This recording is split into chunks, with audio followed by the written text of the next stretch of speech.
Boys, girls, Lembies, how's everyone doing this evening, afternoon, morning, or wherever you are, what time it is in the world? This is the evening for me, and we're going to talk today about what you see in the very title. Maybe I'll turn this background music down a little bit so you can hear me better. There's kind of a lot going on. We're going to have a fun stream here. I want to talk about this Def Noodles situation. It's quite weird. Ryan Beard made a video about it. I also saw him tweet, Ryan Beard tweeting some weird stuff, so we might check into that. Also, Reddit was kind of chopping it up about this Def Noodles is now MAGA situation. So yeah, we'll dive into that a little bit. Frogan responded to Ethan Poopy Klein. So we're gonna get into that, watch that response, and then I wanted to do a little bit of fun stuff. In other news, real quick, I'm on a podcast. You can see right there, that's me.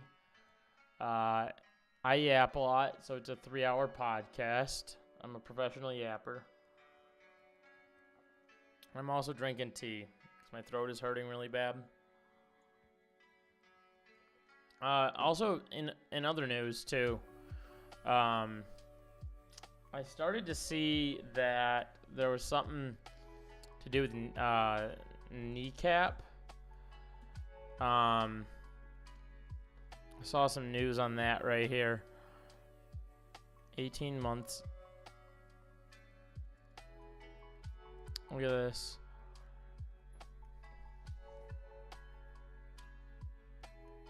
Kneecap sells out to after speaking out in Palestine. Amongst violent. Oh my god. Yeah.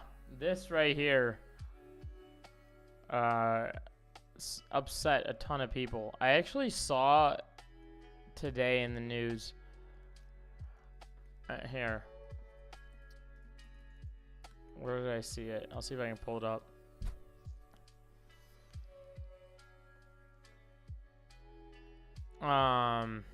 They just got like a bunch of criticism, you know, because if you're not pro-Israel during this time, then you know you're gonna get shit on.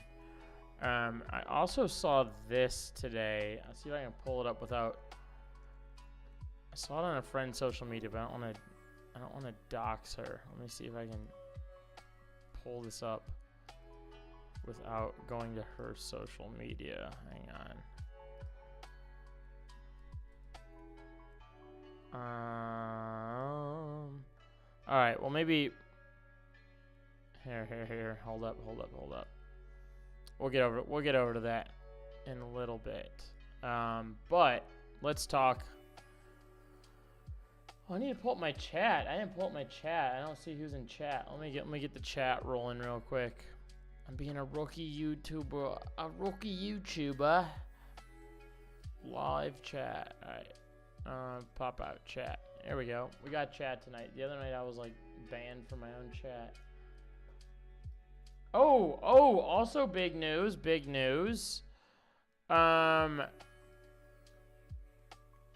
I don't know where it disappeared to. When did it go into the ethers? But here.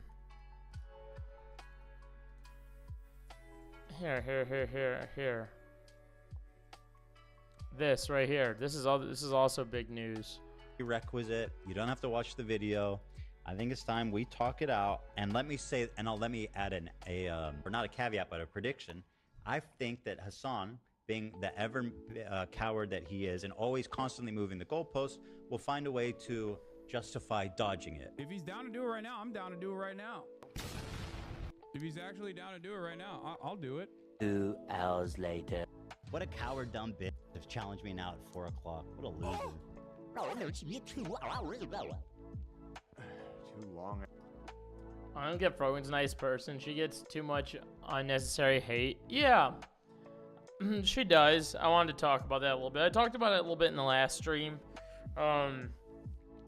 Frogan is, you know, visibly Muslim. She's a hijabi woman. She's not a straight white male on the internet. So because of such, she's gonna get hate. You know, women already get a lot of hate as is on the internet. So on top of just being a woman, she's got a gajillion more things to deal with. And it sucks. It was weird, that whole thing of like Frogan's a political stream or whatever. It's like Frogan just talks about like shows, just hangs out and chills. We'll get into Frogan's reaction in just a sec.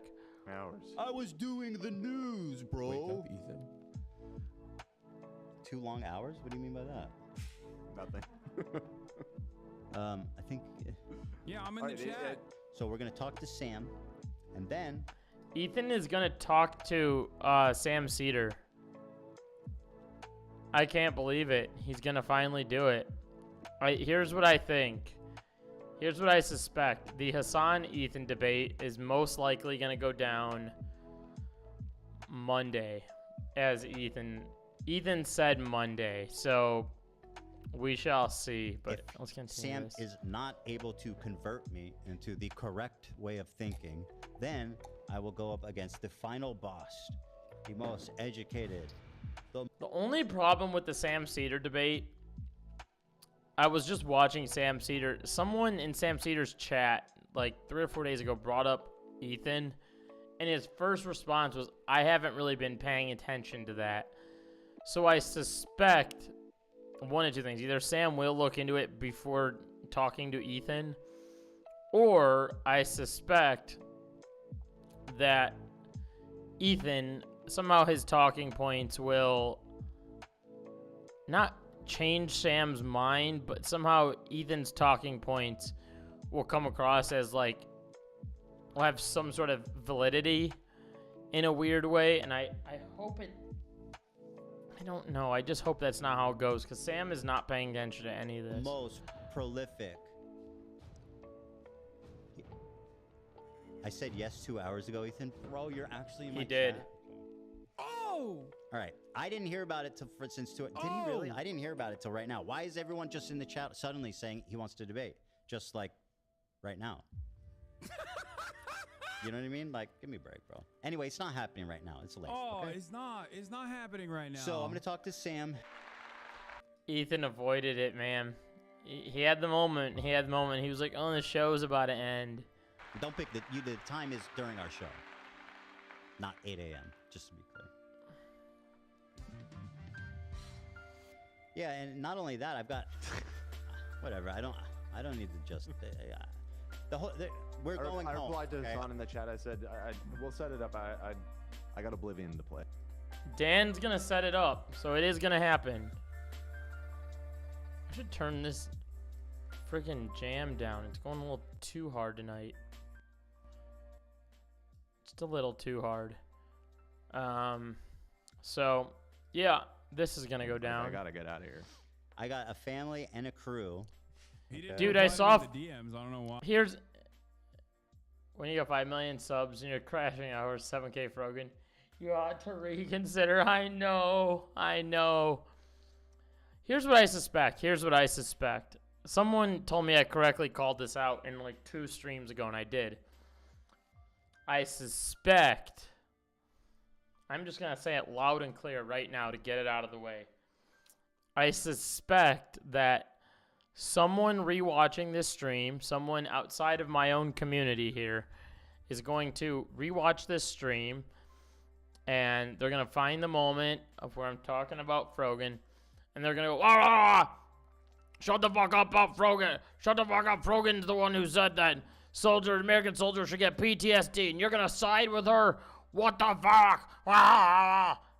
I suspect a comment like that is coming, where when I say rewatch, they're going to hit play for 2 seconds and hear me say Frogan, comment that, and then leave. I suspect that's how it will go. Because, somehow reacting to Frogan's video automatically means that you also are saying that you think American soldiers deserve PTSD. Somehow that's what that equates to online.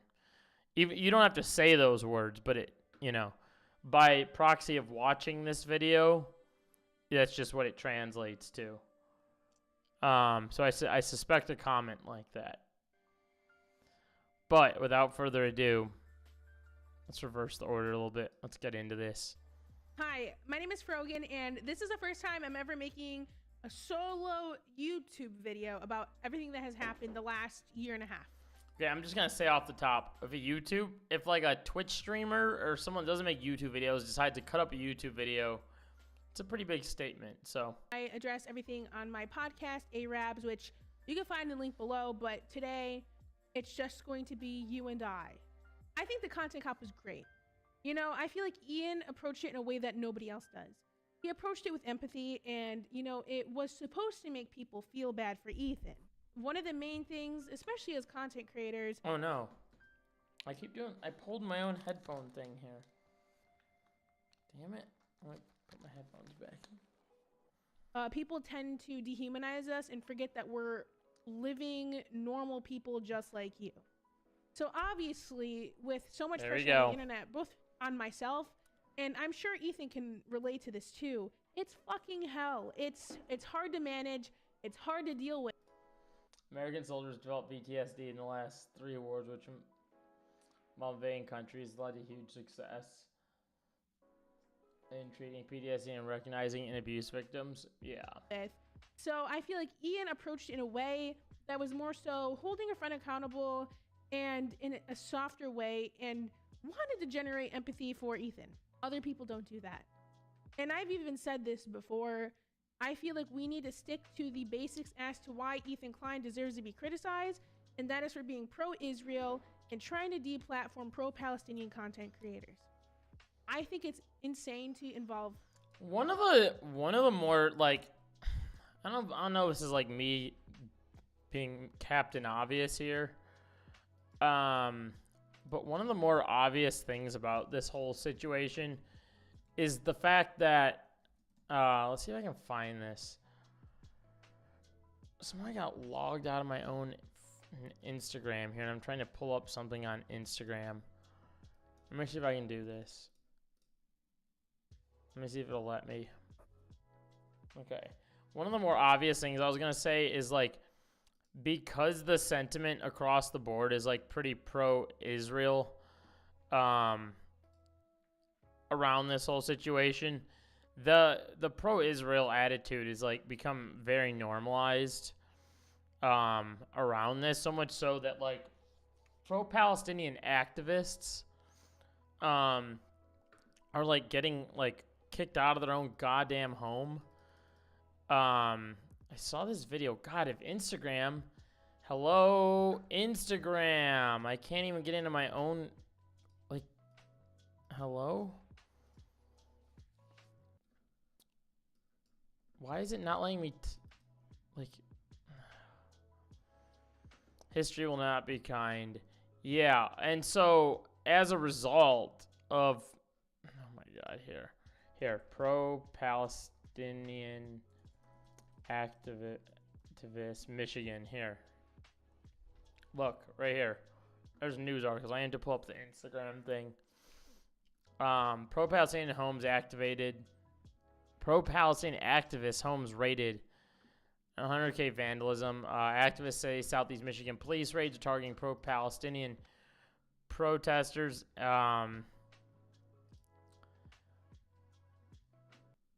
The raids are part of vandalism investigation. But others folks said homes were raided, and so they were targeted for their pro-Palestinian activism. Everyone who was raided has taken part in the protests and has some relationship to the University of Michigan. It's like they're going after like colleges, dude. It's just like, it's fucked up. It's fucked up, dude.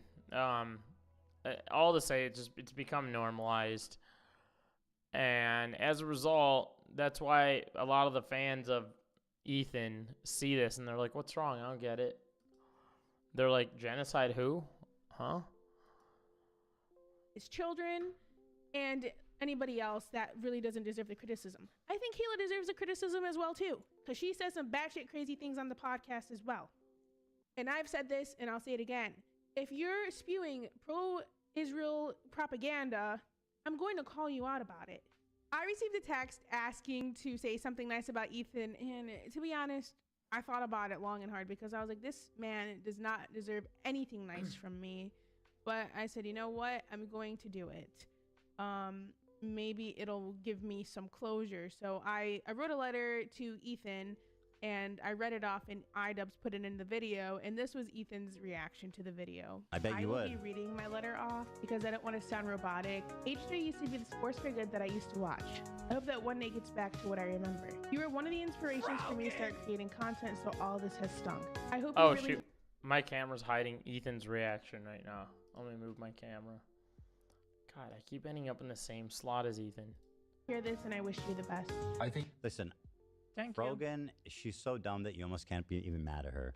She Like, did wish us the best in the end. It almost felt like the nicest one of them I all. think she was the only one being genuine, Yeah. actually. So I don't want to, whatever, just Frogan, just chill, okay? Just stop being an idiot and I'll stop talking about you. It's really simple math. She's also by far the smallest creator of the bunch. Right. I mean, is it even like cool that he included her? Like, she's just gonna get more shit for being It's involved. not. It's not cool. And, on like, his it's behalf. not- it's He tot- knows what like this entails. This part made me laugh because it was very tone deaf. Yeah. It's actually kind of like, it's interesting seeing Frogan respond to this. I haven't. Frogan's a good creator. This is a good video so far.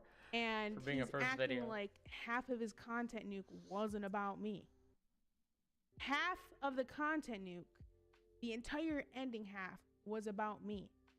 So if I'm Yep. so irrelevant and so uncool to include, why the fuck was I in your goddamn video? Like, Hassan can handle it, but like Frogan's now just gonna get a pile of shit on top of her that I have no control over because people are watching.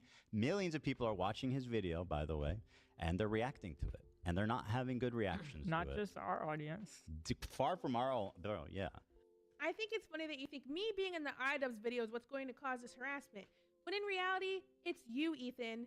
You're acting like you haven't spent the last year and a half doing everything in your power to push people to bully and harass me, including weaponizing propaganda organizations such as the ADL to get me banned off Twitch because I made a joke about you not being able to say Habibi. But no, it's iDubbbz, one of the only major creators besides Hassan who has actually defended me publicly in the last few months.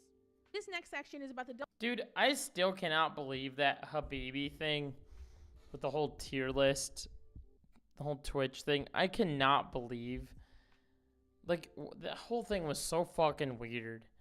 Like, that was the thing that, like, really upset Ethan. And then, like, because of that, Habibi, oh no. Because of that whole thing, then, like, Twitch implemented their little thing where you have to have the tag on it for streaming politics. And then Ethan got clapped off at Twitch while he's trying to promote his context puke across Twitch because he didn't put that when he was the one begging to put that. It was fucking weird. double standards of Ethan's thinking. Let's get started with this clip. Personally, though, and I've seen Hassan do this before. I like how she says double standards of Ethan's thinking right after I just describe a double standard of Ethan's thinking. He's accused me of it. He goes, "Oh, you just hate Muslims." It's like, bro, can you actually just can you actually please just respond to a real argument? Like, please, bro. You know, he just, like, you can't just sweep everything away by saying that. It's just not right. Are people very cruel to her? Yeah, for sure. You know, it's just, I don't know, man. I don't know how to explain this to Yeah, you, what because arguments? This is something you claim all the time, but some people are actually racist. Ethan claims people are mean to him all the time because they're racist. I do think her volume's a little bit low. Let me turn this up. I was watching back one of my own streams last night, and there was like parts of it where I was like, let me, hang on. I'll address your comment in a sec. I'm gonna turn up my volume real quick. I was watching back on my streams. I was like, fuck, the YouTube video volume was a little bit low. Okay. Racist, using his religion as a shield to criticism, as he claims people are doing to me. A lot of the comments I get are about me. Josh said, Ian is not smart, in my opinion. Content Cop proved to Ethan that he was right to think that Ian was not Ethan's. Bad optics, in my opinion. Gave Ethan ammo to use against Ian. Okay, I'll say this. Here's what I have to say to that. Okay. Here's the deal. I think everyone kind of had a different opinion on that one. I think, how do I put this? Like, the way that video was made so that, like, a normie audience would watch this and be able to, like, take something from it, right? Whereas, like, if you watch a Hassan response to this, Hassan's going to dive deep into history. He's going to dive into, like, political meaning, I don't know what the word I'm looking for, like, political theory. Like, Hassan's going to really, like, get to the nitty-gritty within politics on it, right? Ian's not really a political streamer. Fair. Ethan was right about Ian, but he's wrong to demand loyalty. Yeah. Yeah, I think that's a good way to put it. So I see what I actually see what you're saying, Josh. I actually understand that. It did. It gave him some ammo. But it was just I think it was just like a wake up moment. Not unironically, they were saying wake up, Ethan. But I think it may or may not have been for Ethan.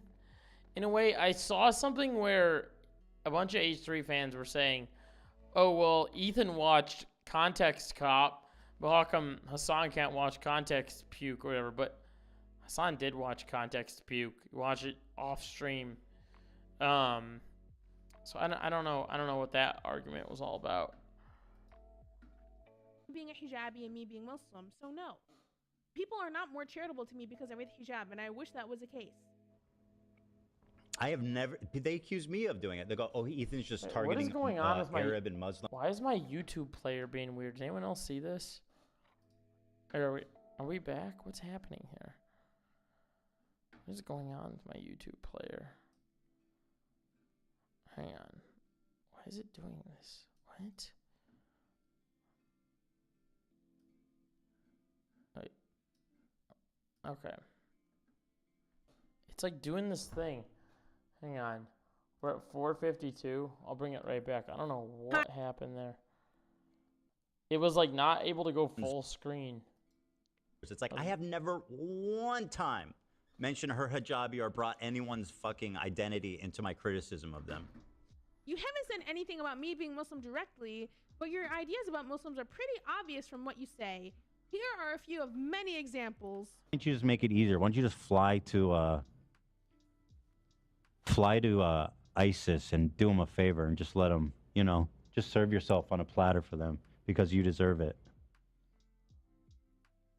Like, Jesus I think Christ. per capita, a lot of the weird fucking terrorism and crimes and shit, I mean, there's definitely some strong thread of violence through that. Did Muslim Ethan?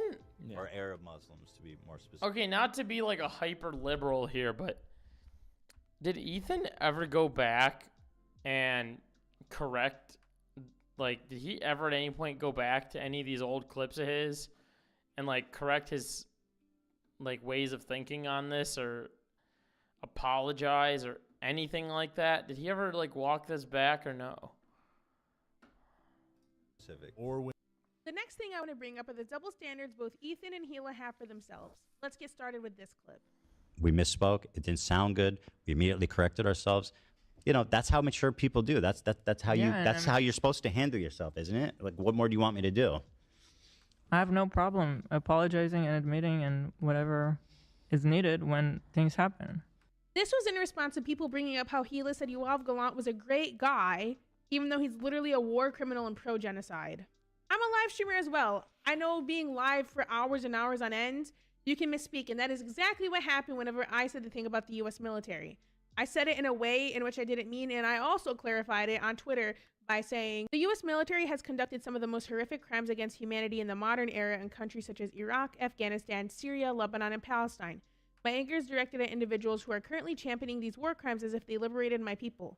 It's horrific and disgusting. The beginning of the clip was worded poorly, and I do apologize for that. I go on to clarify in the clip that I do not mean all military, but specifically those with no remorse. What I said was out of frustration as they are currently bombing my family in the name of liberation. I realize that wishing people harm isn't the best way to talk about these issues and that I could have talked about these topics in a more sensitive way. And like 25 million views. I'm not granted that charitability at all. 25 million views on that. I want to explain it because people bring it up nonstop. I apologize for it right away. When Ethan made a video to address this on his Ethan Klein channel, I Next day, I think made it a was. quick appearance in that video just to say, I'm sorry, I misspoke. I shouldn't have called him a really good guy. Like, I don't know why I said it like that. What more do you want from me? I did the same exact thing. Now we're moving on to the infamous Yup, button. that is a double during standard. the react to the content cop, AB started talking and the button was pushed. Here's the clip. Authorities block healthcare to Gaza. Again, I'm not. Do you think that I'm talking about walking around Gaza? When I say how great multicultural it is, We did never you think defended that? how Israel attacked Gaza since October 7th, not even once. We never I think that's co-signed what they did. Is that not the point he's making though? What? That you're talking about how nice Israel is, but Israel proper is different from are- Gaza. Yeah, no, I Oh understand. my that. God. Right now say, Muslims in I Israel. guess that's where the Really good guy. Israel proper, dude. This Israel proper thing was so fucking goofy.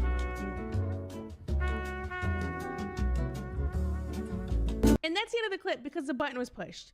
Anytime any member of the crew gives Ethan any type of pushback, the button is pushed.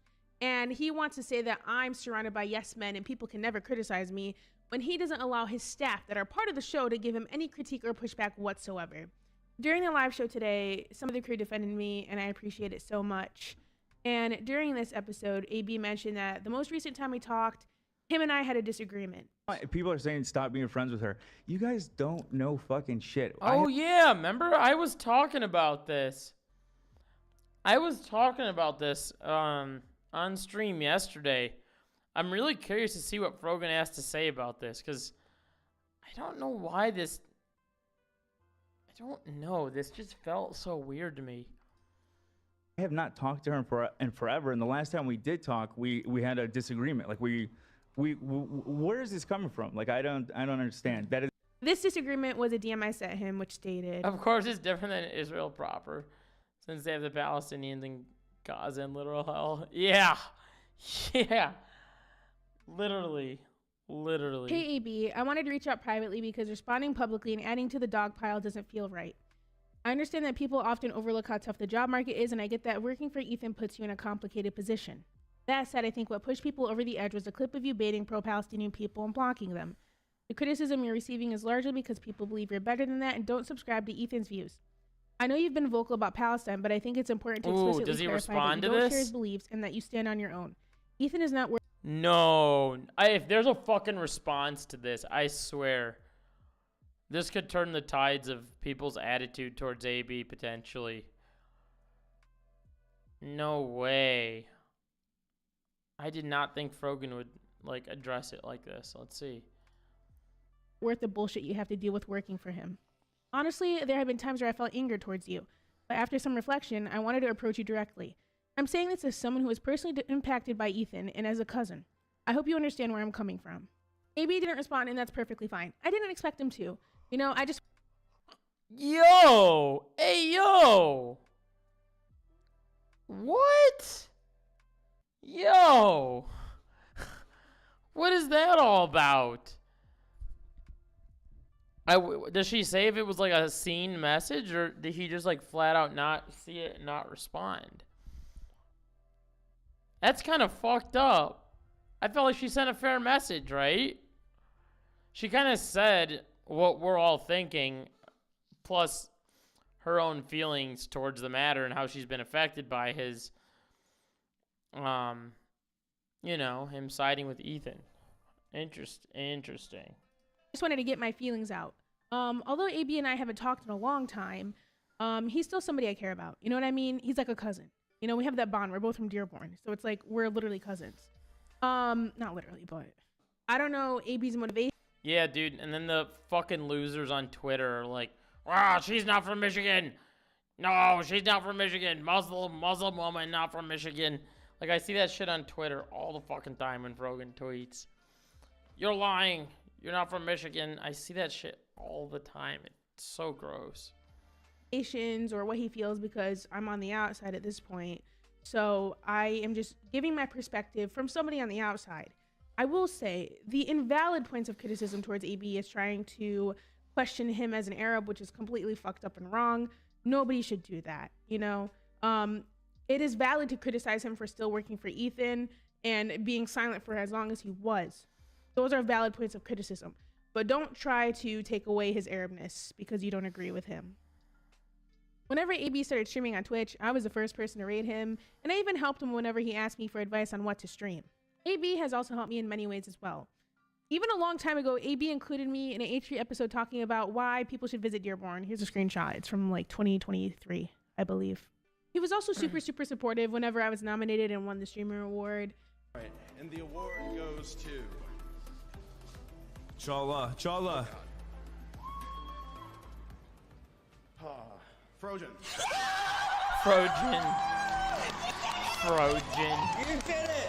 You did it, sister! And to be quite honest, like watching this clip back made me really, really sad because of basically the outcome of what this has become. You know what I mean? Dude, what's fucked up is like, it's just, I mean, obviously we know it's fucked up, but like, what's fucked up is that, you know, if it weren't for Ethan out of the equation, her and AB would probably still talk. Like, I would imagine they'd probably be fine off camera. I would imagine. That's how it feels to me as an outsider, at least. Like, if they ran into each other, I don't suspect them, like, giving each other a hairy eyeball and turning heads, you know? I have nothing but love for AB and Lena, and I wish them the best. And maybe in the future, we can be friends again, Yeah. to be honest. It feels that. Oh my God. Bro. Frogan is fucking tearing up right here. Am I the only one seeing this? Am I, like, reading? Look at this shit. That's sad, man. And I wish them the best. And maybe in the future... Frogan is tearing the fuck up. That's so sad. We can be friends again. Dog, I feel like crying now. To be Jesus. honest. Before she moved out here, I remember us talking, and she was nervous about it. And I said, at the end of the day, you'll have me and Lena, like, worst comes to worst. And then shit just hit the fucking fan. Yeah. Before. And to those who are constantly defending me and having my back, I appreciate you and thank you so, so much. You know, during a time like this, it feels like the damage has been done physically, mentally, emotionally, and financially. But, you know, after a year and a half of harassment, it feels very calming that people are actually finally on my side. It's been a nightmare for me. On a more positive note, you know what's kind of fucked up too about being harassed on the internet is like when you get enough harassment on the internet, such as like even when you're someone like, I'll just use for lack of a better example here. Like I can use Frogan as an example, but I'm saying for someone else as an example. Like you take a look at like someone like Hassan who receives harassment day in, day out. Very much like Frogan does, day in, day out. But in that sense of like seeing creators across the board, you just like Hassan is someone that became very numb to it, where it's like he almost wakes up and like it just expects it. He's like, okay, and then he moves on, and it sucks. Like it shouldn't be that way. And I'm sure that's kind of how Frogan. I'm using him as an example. Say I think that's probably how Frogan's starting to feel. A little off topic, but I swear when I compare high school drama and addict drama, I think internet drama tops the two in vitriol and cruelty. It does. Yeah, and you know the reason for that, right? The reason for it is because of this. You can get behind your keyboard and don't make fun of my keyboard. I should have never shown my keyboard. My little baby keyboard. People be like, oh, dog, you should have a better keyboard than that. Especially if you want to stream. Dog, don't talk about Frogan unless you have a better keyboard. I only go in streams with streamers that have a real streamer keyboard. Yeah, no, internet dramas because people can hide behind the fucking keyboard all day, dude. You can type whatever the fuck you want and run. That's it. So people don't really care. There's no, like, we're not in a world that has much penalty behind things you type on the internet, you know? You can watch a video of someone telling, someone that something is transphobic and someone coming back and be like, no, trans people fucking suck. And, like, receive no penalty for that, you know? It's just like, it's fucked up. It's really fucked up. Addict dramas, speaking from experience, 2 years sober. Thank Jesus. Good for you. 2 years sober. We welcome sobriety in this community here. But I get what you're saying. Yeah, sober 4 years ago. Let's fucking go, dude. Let's fucking go. Yeah, you were talking about your stuff last stream, Chris. I'm not trying to keep saying it. Not trying to top anybody because everybody's like sobriety's journey is different. Everybody,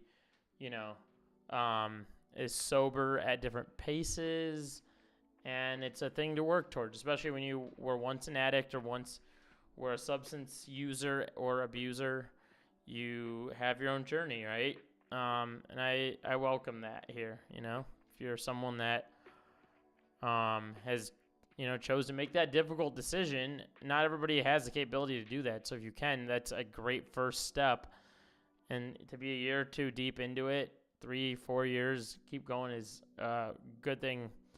I think everyone should commend. But I was going to say, one of the weird things is I've never in my life had alcohol or smoked or any of that. I'm not trying to be like, oh, look at me, look how good I am. That's not what I'm saying. It's almost weird because, like, I get people that are, like, saying the opposite. They're like, oh, you should try it at least once. Or, like, oh, at least once in your life you should at least do shrooms. Or, like, you got to get drunk at least once. We need to see what you look like drunk. I'm like, but do you? I'm like, I don't think so. Because then when you do talk to people that have gone through the ringer, such as you guys, like, I don't think either of you guys would look at me and be like, yeah, you should do this thing. Like, you know what I mean? So it's like, I'm like on the opposite end of the spectrum where that's the attitude. Here are some of my favorite pictures taken at the shoot of the content cop bit.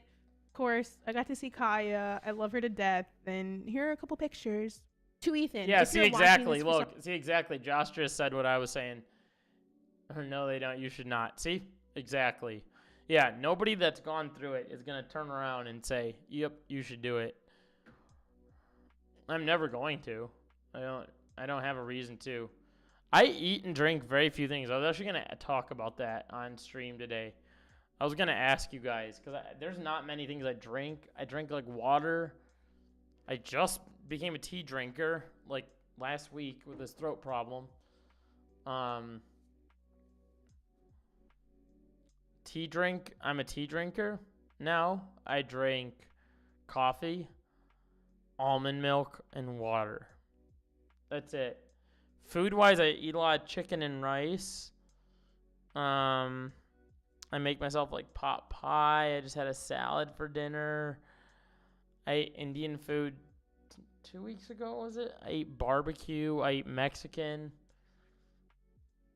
Chinese food, Thai food. Pizza when it comes. Not very much, though. I don't know. What do you guys eat? I feel like such a boring eater sometimes. Like, even though I make myself different food, I feel like a boring eater because then I'll go out in public and, like, my friends are like, oh, do you want to go to this, like, they'll say some, like, hyper-specific shit. They'll be like, oh, there's this, like, Indian, Thai, Italian mix restaurant that has their specialty Italian Indian dish or something. And I'm just like, huh? That's a thing, huh?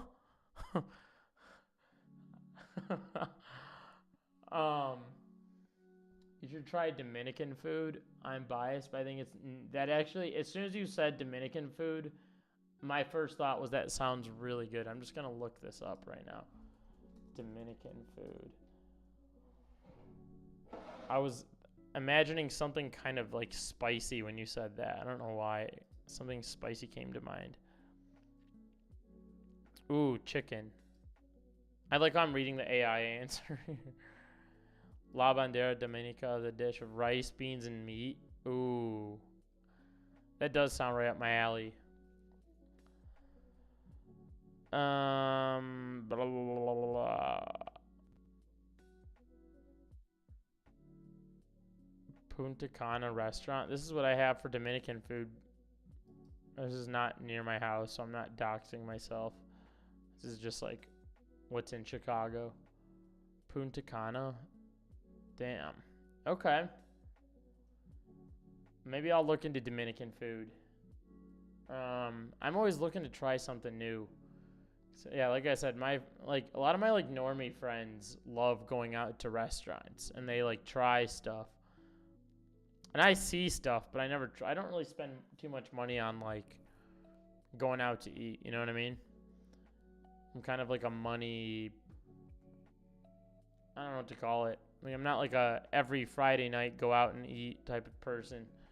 I treat myself to go out and eat every once in a while. Like I treat going out as like a treat. I don't look at it like a Tuesday, Wednesday, Thursday, I go out and eat kind of thing. I know like a lot of my normie friends do that.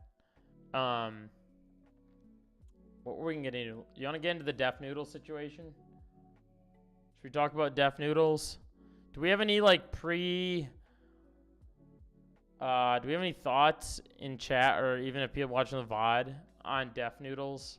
On what?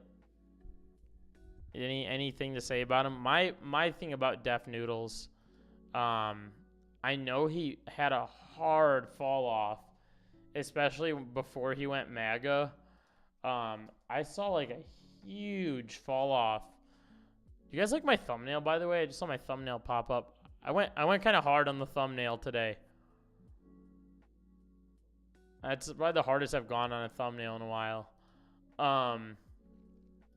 Def Noodles had like drastic fall off in his views. He used to get like 10,000 views plus, I think. Now he can like not even crack 1,000 views. I don't even know who that is. He was just like a political slash, I don't know, kind of like a, I don't want to say Hasanabi adjacent, but like he makes content you can see, like talks about political things, talks about internet news, like similar vein is what Hassan does. Wow, he deleted all of his like, but he like went on the internet as like a center lefty sort of, not really left. He's kind of a weird guy. I don't know if his other channels are still up or he deleted his other channels. Let me see. Did he delete his other channels? Dude, I love this girl right here, Evangelina. She makes awesome videos. God damn. I think he was like once a comedian. Or like tried to be. He's always been like a beef guy. He started beef with creators, but like was never like good enough in the marketplace of ideas. Yeah, he kind of just let his career slowly fall by losing debates. There was a video that Moist Critical made about him. They got 4 million views, and then everyone kind of like turned their head away from him.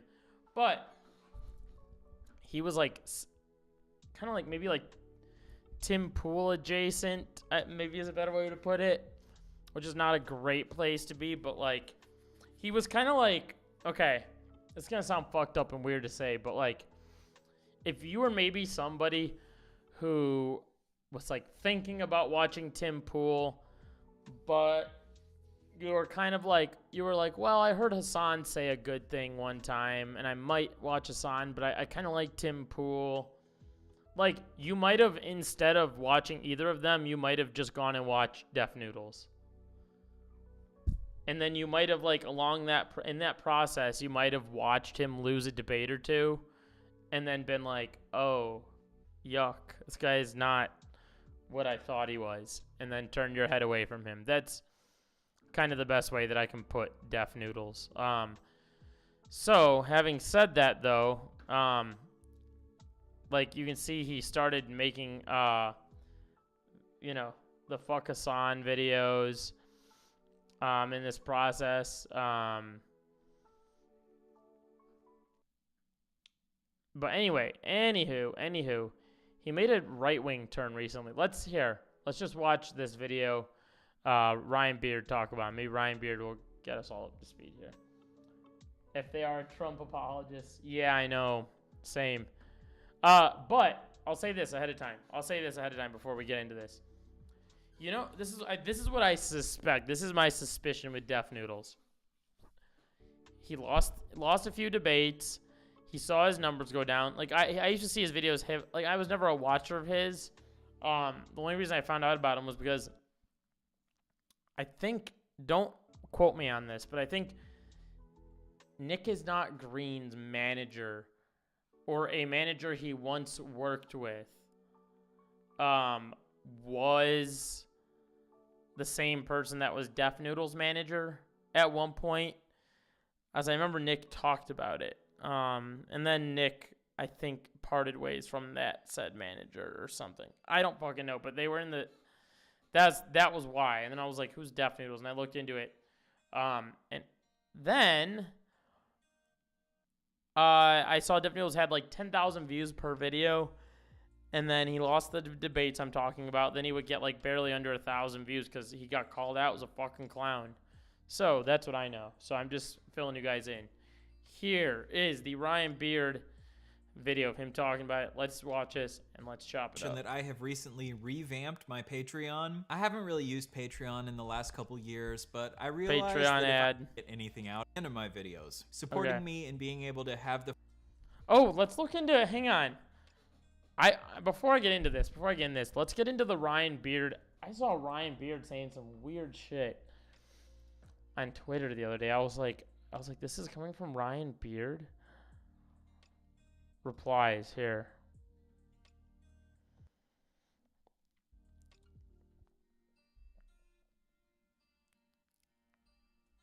Okay, wait. So there was this. Hassan defends bad empanada portraying Ela Klein's a video game character that children in the past video.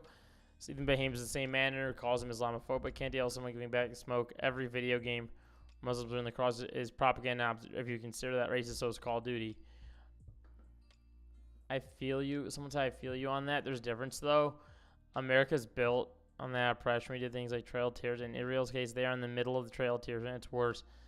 That's how we could do imperialism. And then Ryan Beard says, I would argue the scale of oppression America currently does is definitely larger than what Israel does, but they are doing a very concentrated amount of oppression to a small country.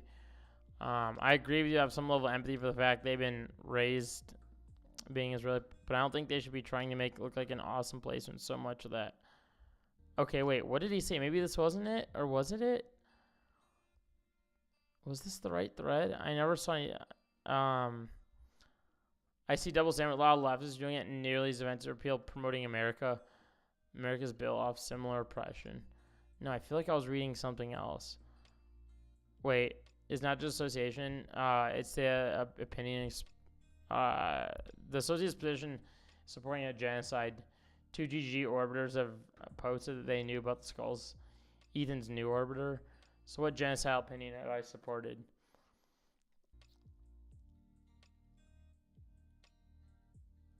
I've constantly called the actions of Israel. I hope you have something.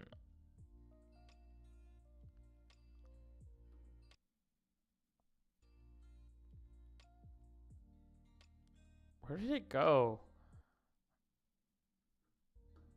Yeah, he was getting, look at this. He was just he was like going, look at this huge ass fucking thread.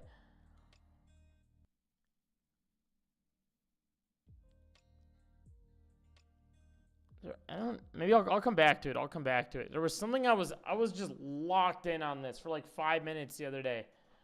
I didn't even fucking, maybe he deleted it by now? Or was it, did I not show all the replies?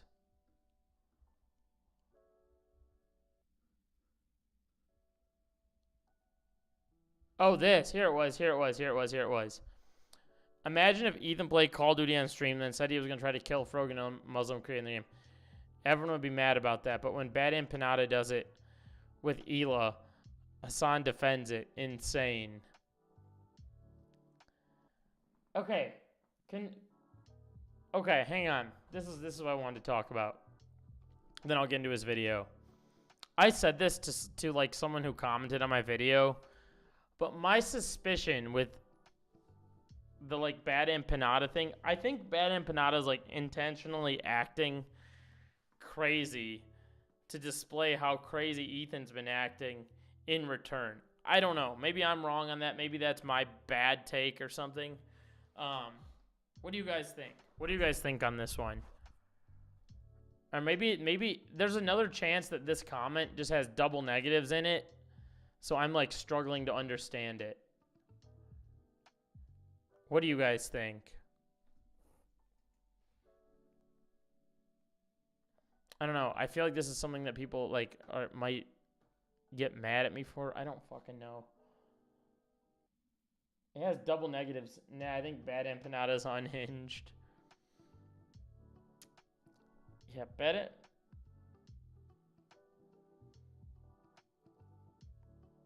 I think Ryan Beard is like anti-Hassan. I think that was why I like sat there locked in on this. Remember this guy thought Bad Empanada was a bet. It's in there watching his videos on the stream.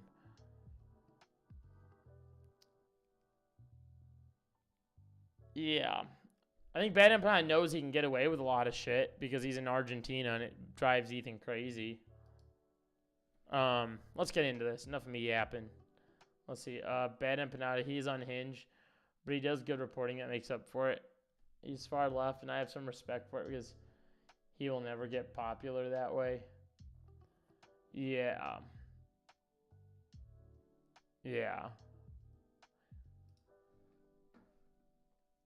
Yeah. The financial freedom to take on more risky artistic endeavors really means the world to me.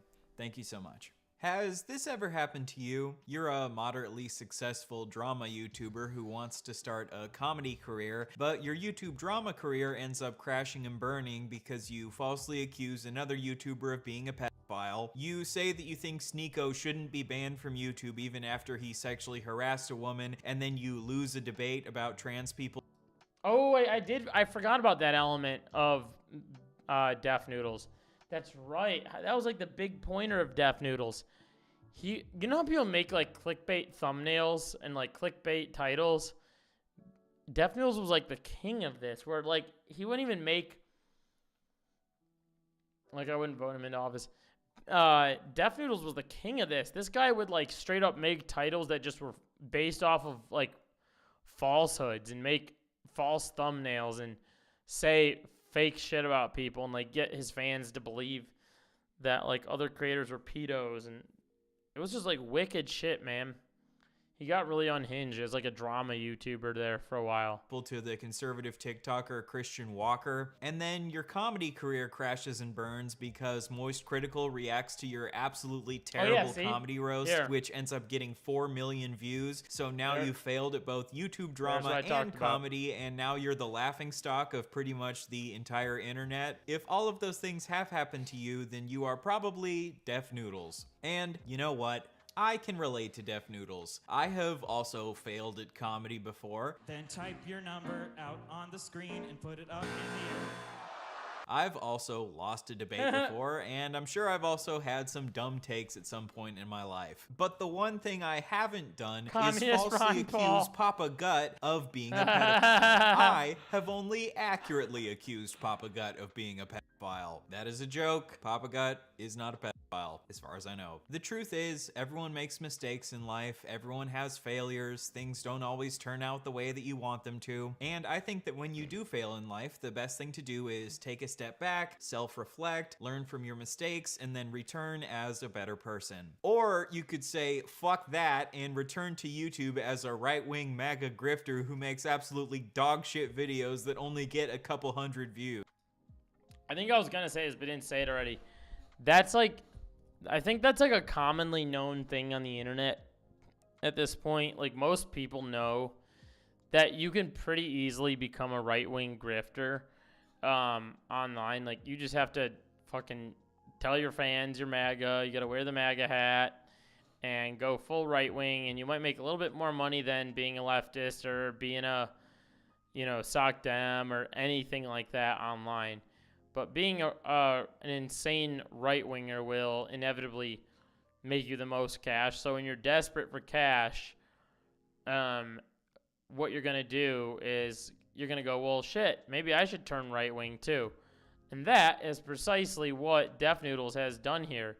He thought, wow, I can make a quick right-wing heel turn and make some money on the internet. Bah! Wrong. Look at his views. He's getting way less views. This is what Def Noodles used to look like. Look at how cute and non-threatening he looks with his little cat ears and his little fake glasses. Well, this is what Def Noodles looks like now. Hogs, brother. He's not soy boy Def Noodles anymore. Now he's alpha MAGA Def Noodles. He's got the MAGA hat and the red lighting and the American flag behind him and the eagle below him. He has abandoned his kitty cat ways and has accepted the path of the eagle. I guess if I ever want to be... I saw a gaming YouTuber that 300K video about why Far Cry antagonists are the good guys, and all his videos were minus 300 views. Oh my god. I can't imagine being a one-hit wonder. You know what? I feel like that. I'll be honest. Like, sometimes I feel like that, and like I'll get comments where people like call me out on that. Like, I just got one yesterday, actually. I'll show you guys this. I feel like that sometimes. It's like not in the like political sense, obviously, but in the sense of like the views. Cause look at this.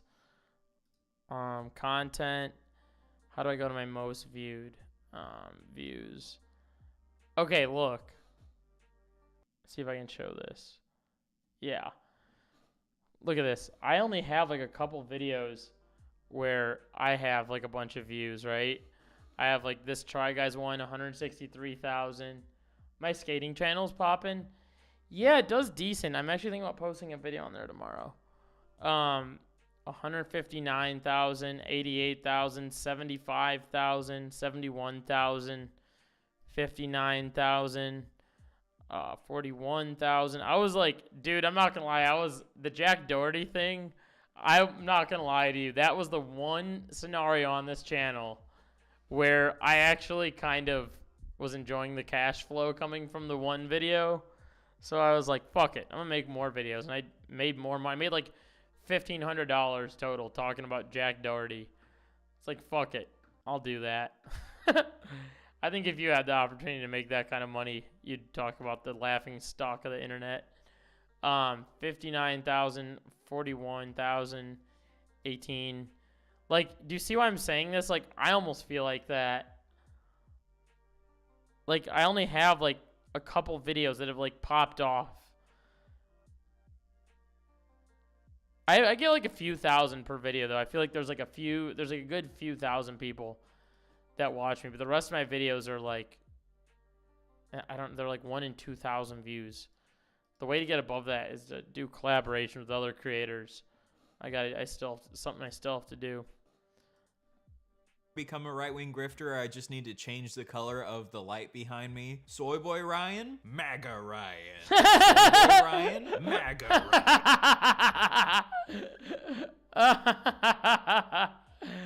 Ryan. This is funny. You forgot your MAGA hat, Ryan. Come on, get it right. You gotta have a MAGA hat on your desk. I know a minute Keep going strong. Hell yeah, thank you.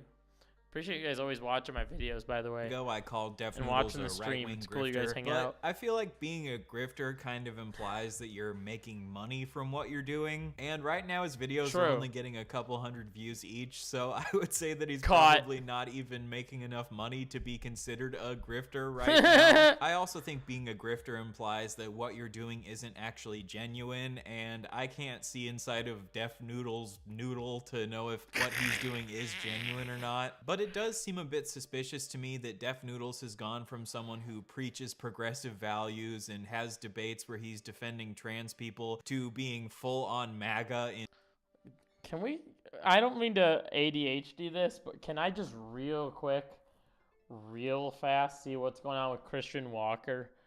I feel like he's one of those creators that, God, I want to make a video on this topic, by the way.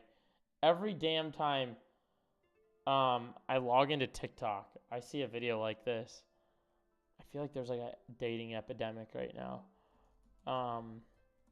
Do you guys have partners in chat? Is that too personal to ask?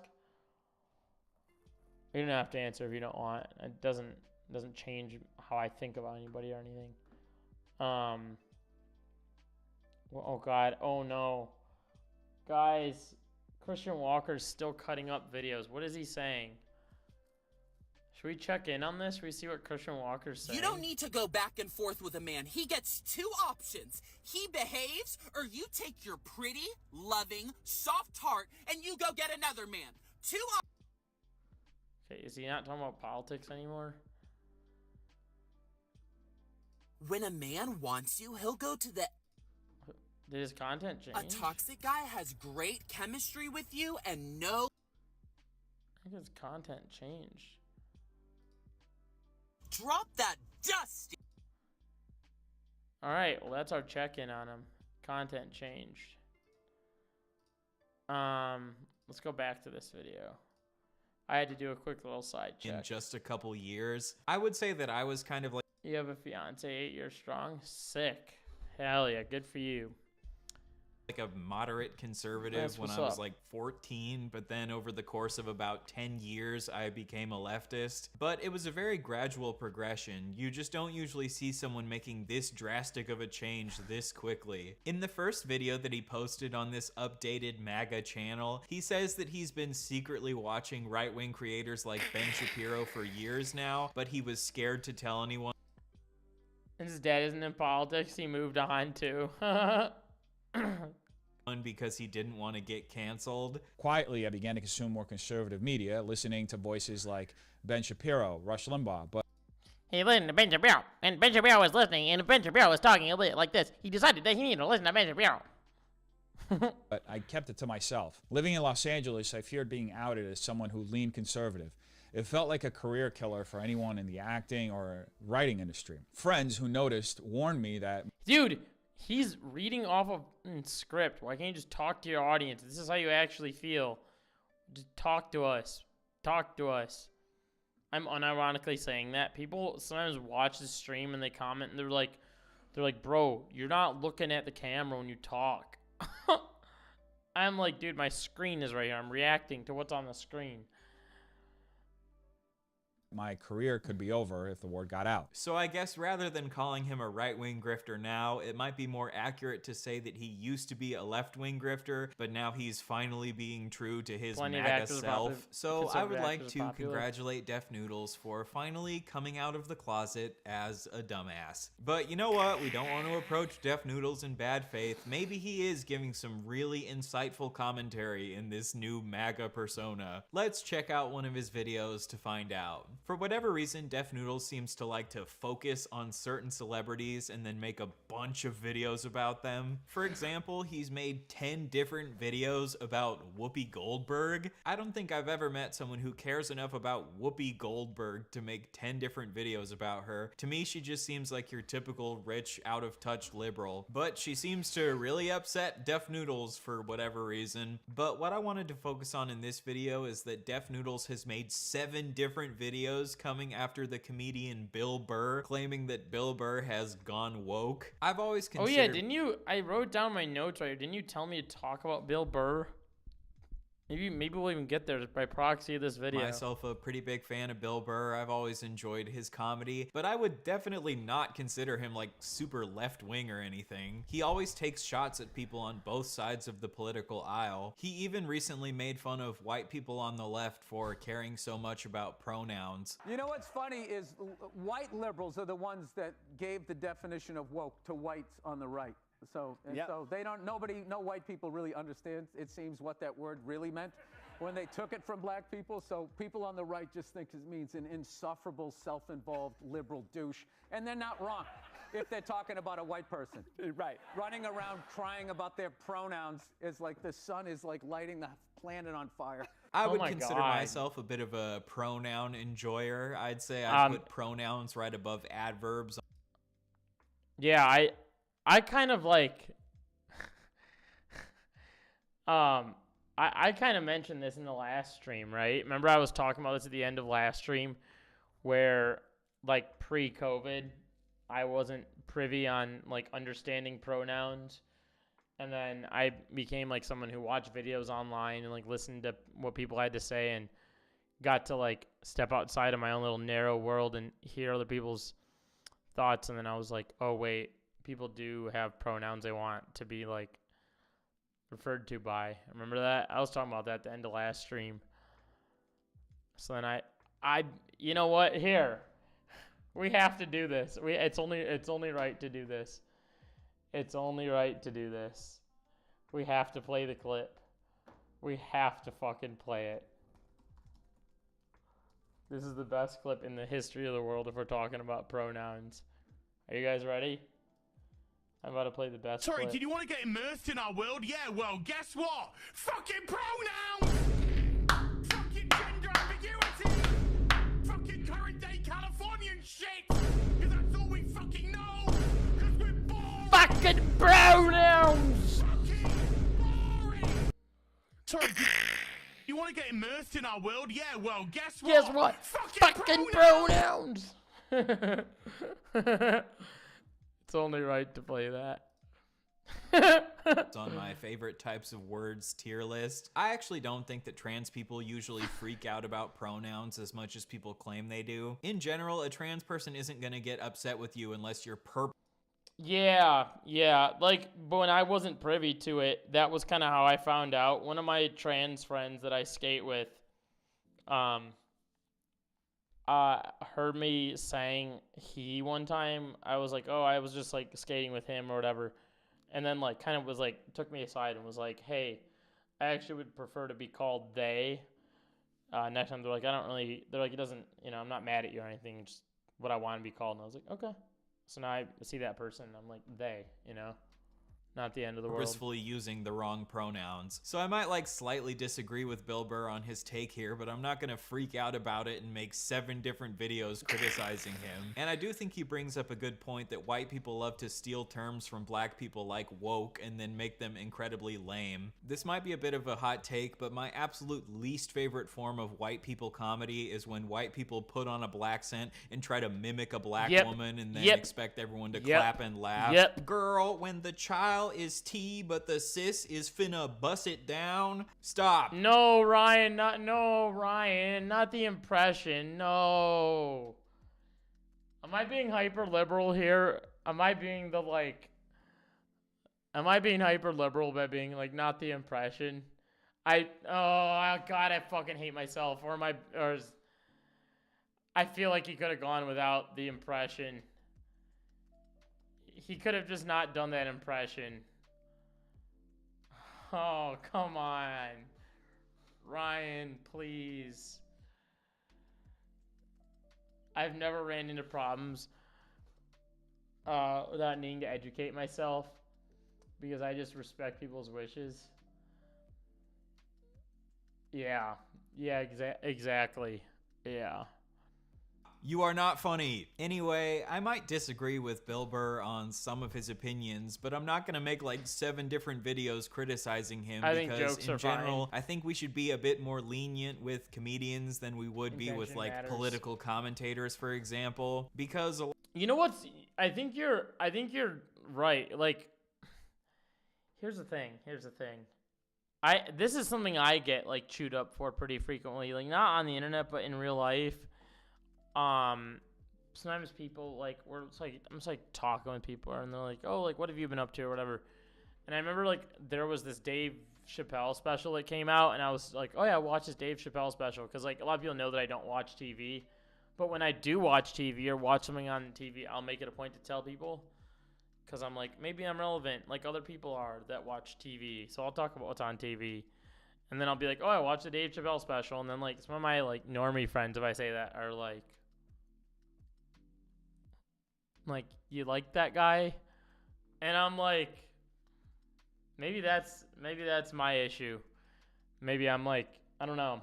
I think I can somehow watch the Dave Chappelle. There's some, I don't back everything he says, obviously. Like, he said some like pretty transphobic stuff that I'm like, all right, buddy. You could go without it. But there's like jokes of his that he like, for instance, like the Sticks and Stones. I don't know if you guys saw Sticks and Stones. That shit cracked me the hell up. But I know people that would like watch that and be like, oh fuck, you suck for watching that or whatever, you know? a lot of times jokes aren't meant to be taken super literally in the same way that like a political speech would. But because Bill Burr has recently started leaning slightly more left and he started making fun of billionaires more in his comedy, Def Noodles has decided to make 7 different videos accusing him of going woke. Now, my first instinct when I saw this is that Mr. Noodles here might be a little bit jealous of Bill Burr, because when Def Noodles tried to do left-leaning comedy, he crashed and burned and became the laughingstock of the internet. Oh yeah, this was the comedy I was talking about. When Bill about. Burr makes left-leaning jokes in his comedy, people actually find it funny. So Dennis, instead of making all of these videos attacking Bill Burr, maybe it would be better to... I mean, I watched Chappelle Show in high school, but I haven't watched his stand-up. Watch Sticks and Stones, Chris, when you get a moment. Let me know what you think about Sticks and Stones. I think the thing that I liked about specifically Sticks and Stones, and this might apply to his other comedy as well, it's like, I'm, as you guys can tell, like, I'm not funny at every moment. Like, there's funny shit I show on stream that's like, you know, has its funny moments, or there's like good opportunities to make dumb little jokes. Like, I can do all that shit, but like, I don't present myself as a comedian, right? And I'm like, in real life, I think I lean more on like, I'm not the kind of person that like, you're going to meet me off rip and I'm going to make you laugh. Like, I might say something funny down the line once you know me, kind of thing. And having said that, I kind of walk into stuff with that same attitude when I watch a show. And that's kind of how I walked into Dave Chappelle. So like, when he said something that was just fucking hilarious, like I literally had like tears coming down my eyes from laughing so hard. Like, I literally look like the emote that Josh has sent in here. To just try and take a step back and write some better jokes. Welcome, folks. Today we're witnessing another Hollywood millionaire pretend to be a working class hero, Bill Burr, who caught everyone's attention this week after a bizarre meltdown on his podcast about billionaires, capitalism, and for some reason, this is a terrible layout. Because he's trying to be like a news anchor. Man, to the people like ranting. Well, folks, this week, why is he taking like? He's got the fucking bald eagle right here. Except X. Hey, yo, if you get banned on X, that's how you know you're cooked. He's banned on X. How do you get banned on X, brother? I feel like stand-up is well crafted, but I could understand people being offended. Yeah. Yeah, that's where I'm at. News anchor for 200 people. inequality while sitting on a pile of cash from that little multi-billion-dollar company, you know, this is a boring ass fucking show. Very working class, I'm sure. So we're already off to a great start here. According to Def Noodles, Bill Burr can't possibly support working class people because he's made millions of dollars. Yet apparently Def Noodles thinks that Donald Trump can support working class people even though he's made billions of dollars. Maybe the fact that Trump has gone bankrupt so many times is why Def Noodles thinks that he can support working class people, because Trump knows what it feels like to lose a shit ton of money. So right off the bat, this is an incredibly stupid argument. Obviously, rich people are less likely to support working class people, but being rich doesn't automatically disqualify you from supporting working class people, which you would think Def Noodles agrees with as a Trump supporter. Dude, this is so, the amount of people that are struggling out there because of these fucking billionaires, and they got us all arguing liberal and conservative. We gotta Yo stop voy a votar a Donald Trump. You guys remember that? Like, I am so tired of hearing about people going to bed worried about what's going to happen next week. There is so much fucking money in this country, and there's so much work being done, you know? And if you work a full fucking week at a job, you should be able to pay your fucking rent. You shouldn't have to go out and get another fucking job and still be struggling. It's bad for the country, because then the kids don't see their parents and they're not getting the upbringing that they need. It's so fucking, these fucking billionaires, they need to be put down, you know, like fucking rabid dogs. Oh, there They're it like is. rabid with fucking greed and just going out and just dividing everybody. Oh, look, big old Billy Burr's back at it again. This time auditioning for a job at the Communist Manifesto Live. He's foaming at the mouth about billionaires like a guy who just discovered Reddit's hey, brother, where'd your MAGA hat go? Oh no, because Bill Burr thinks that working class people should be able to support their families while working a full-time job, he must be a communist. In the past in America, when people could afford to buy a house and live comfortably off of working one full-time job, Dude, it kind of feels like, I don't hate to say it, I guess it seems right. Like, the way that Def Noodes is forming his commentary almost feels like he just like did this. Like it feels like this. He's like right he went here. He's like right winger talking points. And then he was like, all right. He's like, cool. Right wing, they oppose sex-outside marriage, same-sex marriage, and sometimes they reject positions on evolution. He's like, these blah blah blah. Like he just like went through all this stuff and he's like, cool, all right, good, all right, we got it, cool. Now let's be a YouTuber.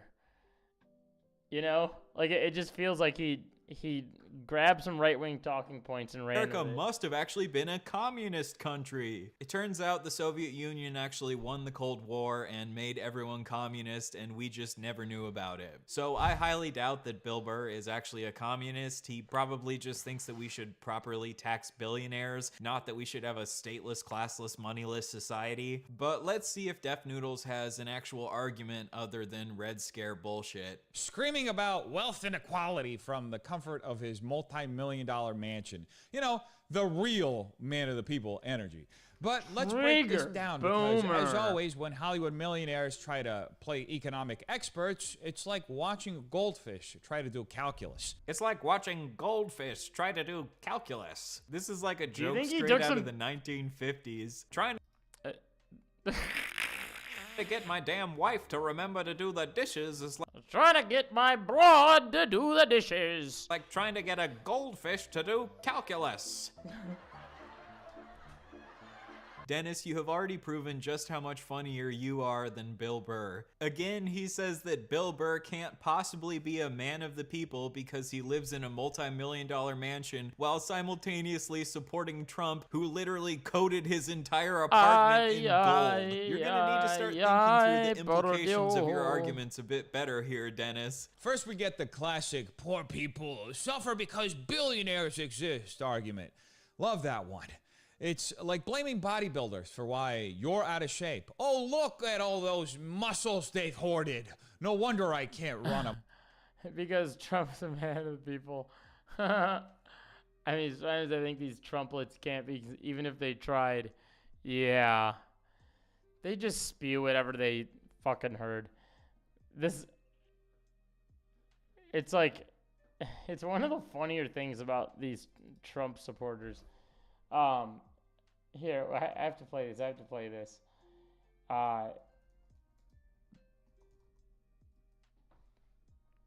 Here, wait. Should we hit it real quick? And together.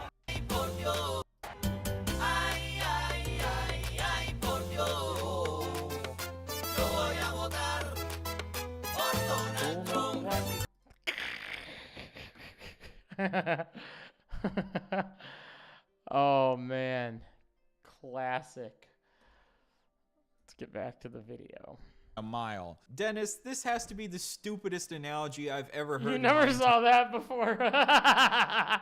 That's what I was like mumbling earlier. I was like, yo voy a votar a Donald Trump. Entire life. Bodybuilders don't actively work to keep fat people fat in the same way that billionaires work to keep poor people poor. Billionaires choose to pay their workers like shit, which is why they're poor. Bodybuilders don't choose to keep fat people fat. If there was a bodybuilder that was running around force-feeding fat people to keep them fat, then yeah, I would say he's a piece of shit in the same way that billionaires are. Bill rants about people working full-time and still struggling to pay rent, which, yeah, sucks. But maybe, hate just the message, maybe, but the song sounds fire. I know. It's a fucking earworm, too.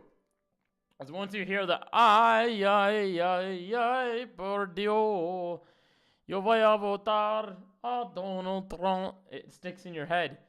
And it's all you can sing throughout the rest of the day. I remember I was like humming it out in public at one point, and I was like, fuck!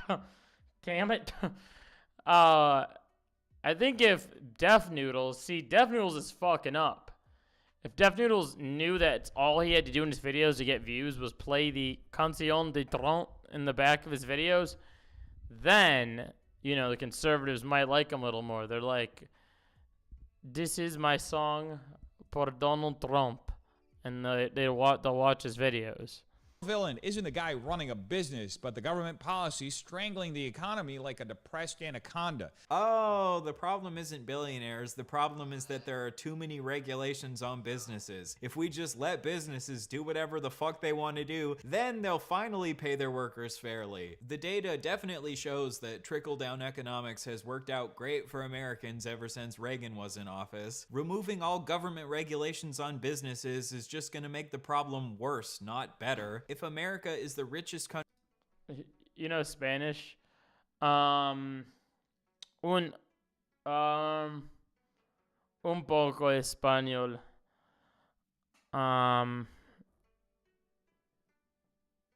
Ir a las clases de español por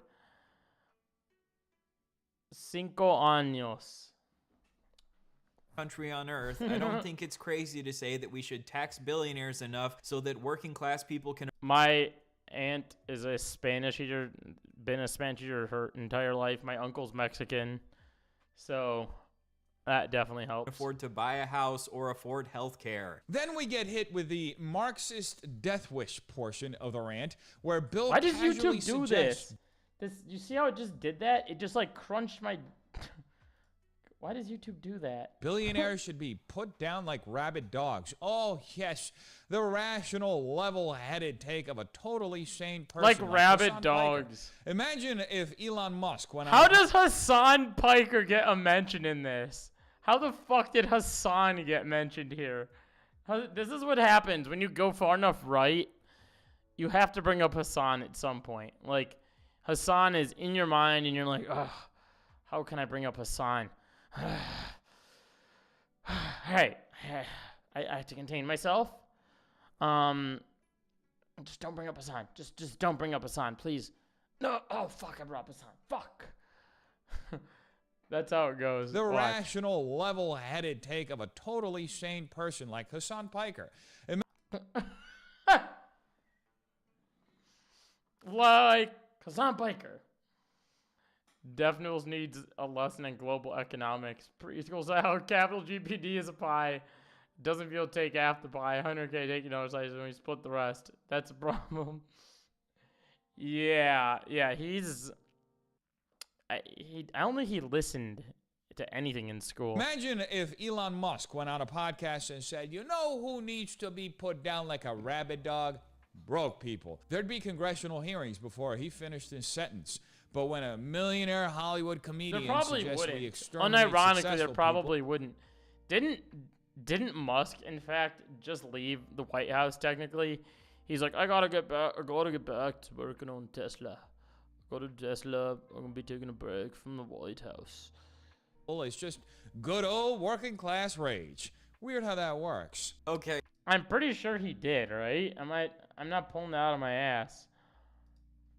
Elon leaving White House. I'm pretty sure I saw this on Twitter when I woke up today.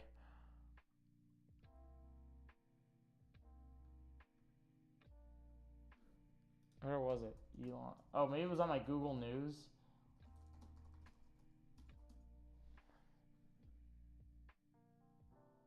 He's like, I saw a clip and he was like, I go to work on Tesla again.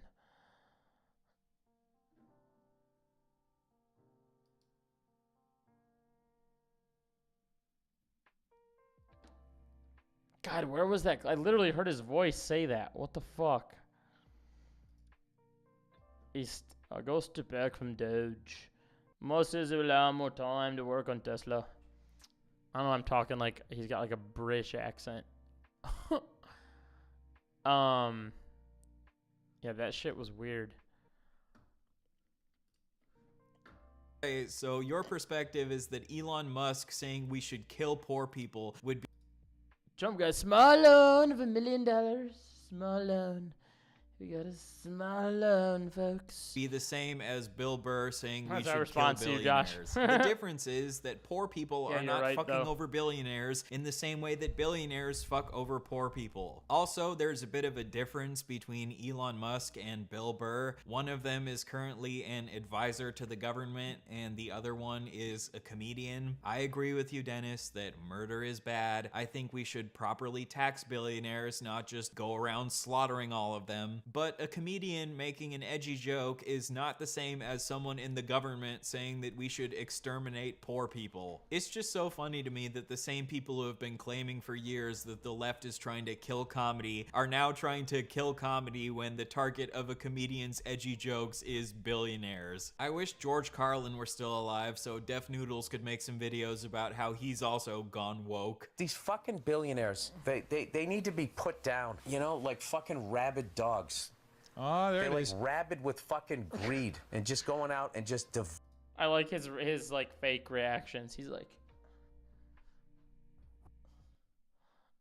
dividing everybody. But here's my favorite part. Bill whines that billionaires are dividing everybody. Really? The guy literally calling for mass extermination is worried about poor people in America. Like 75 million people, and the 1% is like 16K people. Yeah, exactly. division. That's like Jeffrey Dahmer complaining about a bad dinner party. That's like Jeffrey Dahmer complaining about a bad dinner party. That's like Jim Jones complaining about a bad batch of Kool-Aid. That's like Def Noodles complaining about a bad comedy show.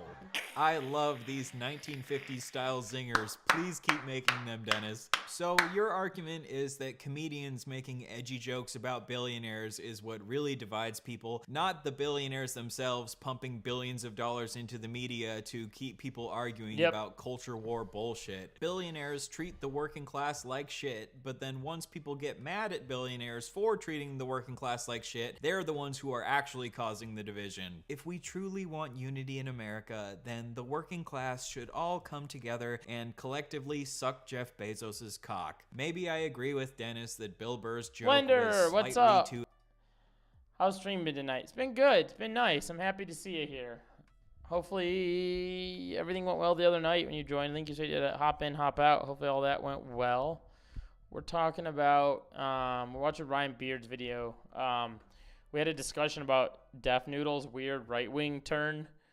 and how strange and awkward it is. And now Ryan Beard is kind of breaking it all down. Edgy. Now, I hope Dennis will also go and criticize every right-wing comedian I was just who saying makes that before edgy Ryan jokes said so it. that he can be morally consistent. And let's not ignore the irony here. It does blood circulation for. Yeah, I was like, it was weird. I was actually kind of feeling a blood clot there for a second. I was like sitting down, and I could feel like my legs getting cold. And I was like, this feels weird. My like thighs feel warm. My legs, like the bottom half of my leg feels cold. And I was like, this is weird. So I stood up, and now I feel like even temperature all over again. Bill is worth I need millions. it. It's good. He's one Good real to- estate deal away from being the guy he's telling you to hate. I guarantee you, if Netflix cut him $1 billion check tomorrow, the only thing he'd be putting down is his activist face. At the end of the day, this is just another Hollywood millionaire LARPing as a Che Guevara revolutionary. He's not mad at Billy. I've had to break down YouTubers' drastic flips. I know, and it's just odd. This whole thing is just odd. Like it's like brother, the right wing turn is not working for you, brother. Like you already here's the whole thing. He has lost himself in the marketplace of ideas completely. Like with the people that like watch even Penguin Zero, not everybody that watches Penguin Zero is a lefty. Like there's people that I know in real life that are like that deem themselves as like a centrist or whatever, or people that like are like teetering on the right wing that are like they're like, oh yeah, I watch Penguin Zero. And it's like there's people of like all political beliefs that watch someone like Charlie or Moist Critical or other people that have like dunked. Like you have fucking what's his name?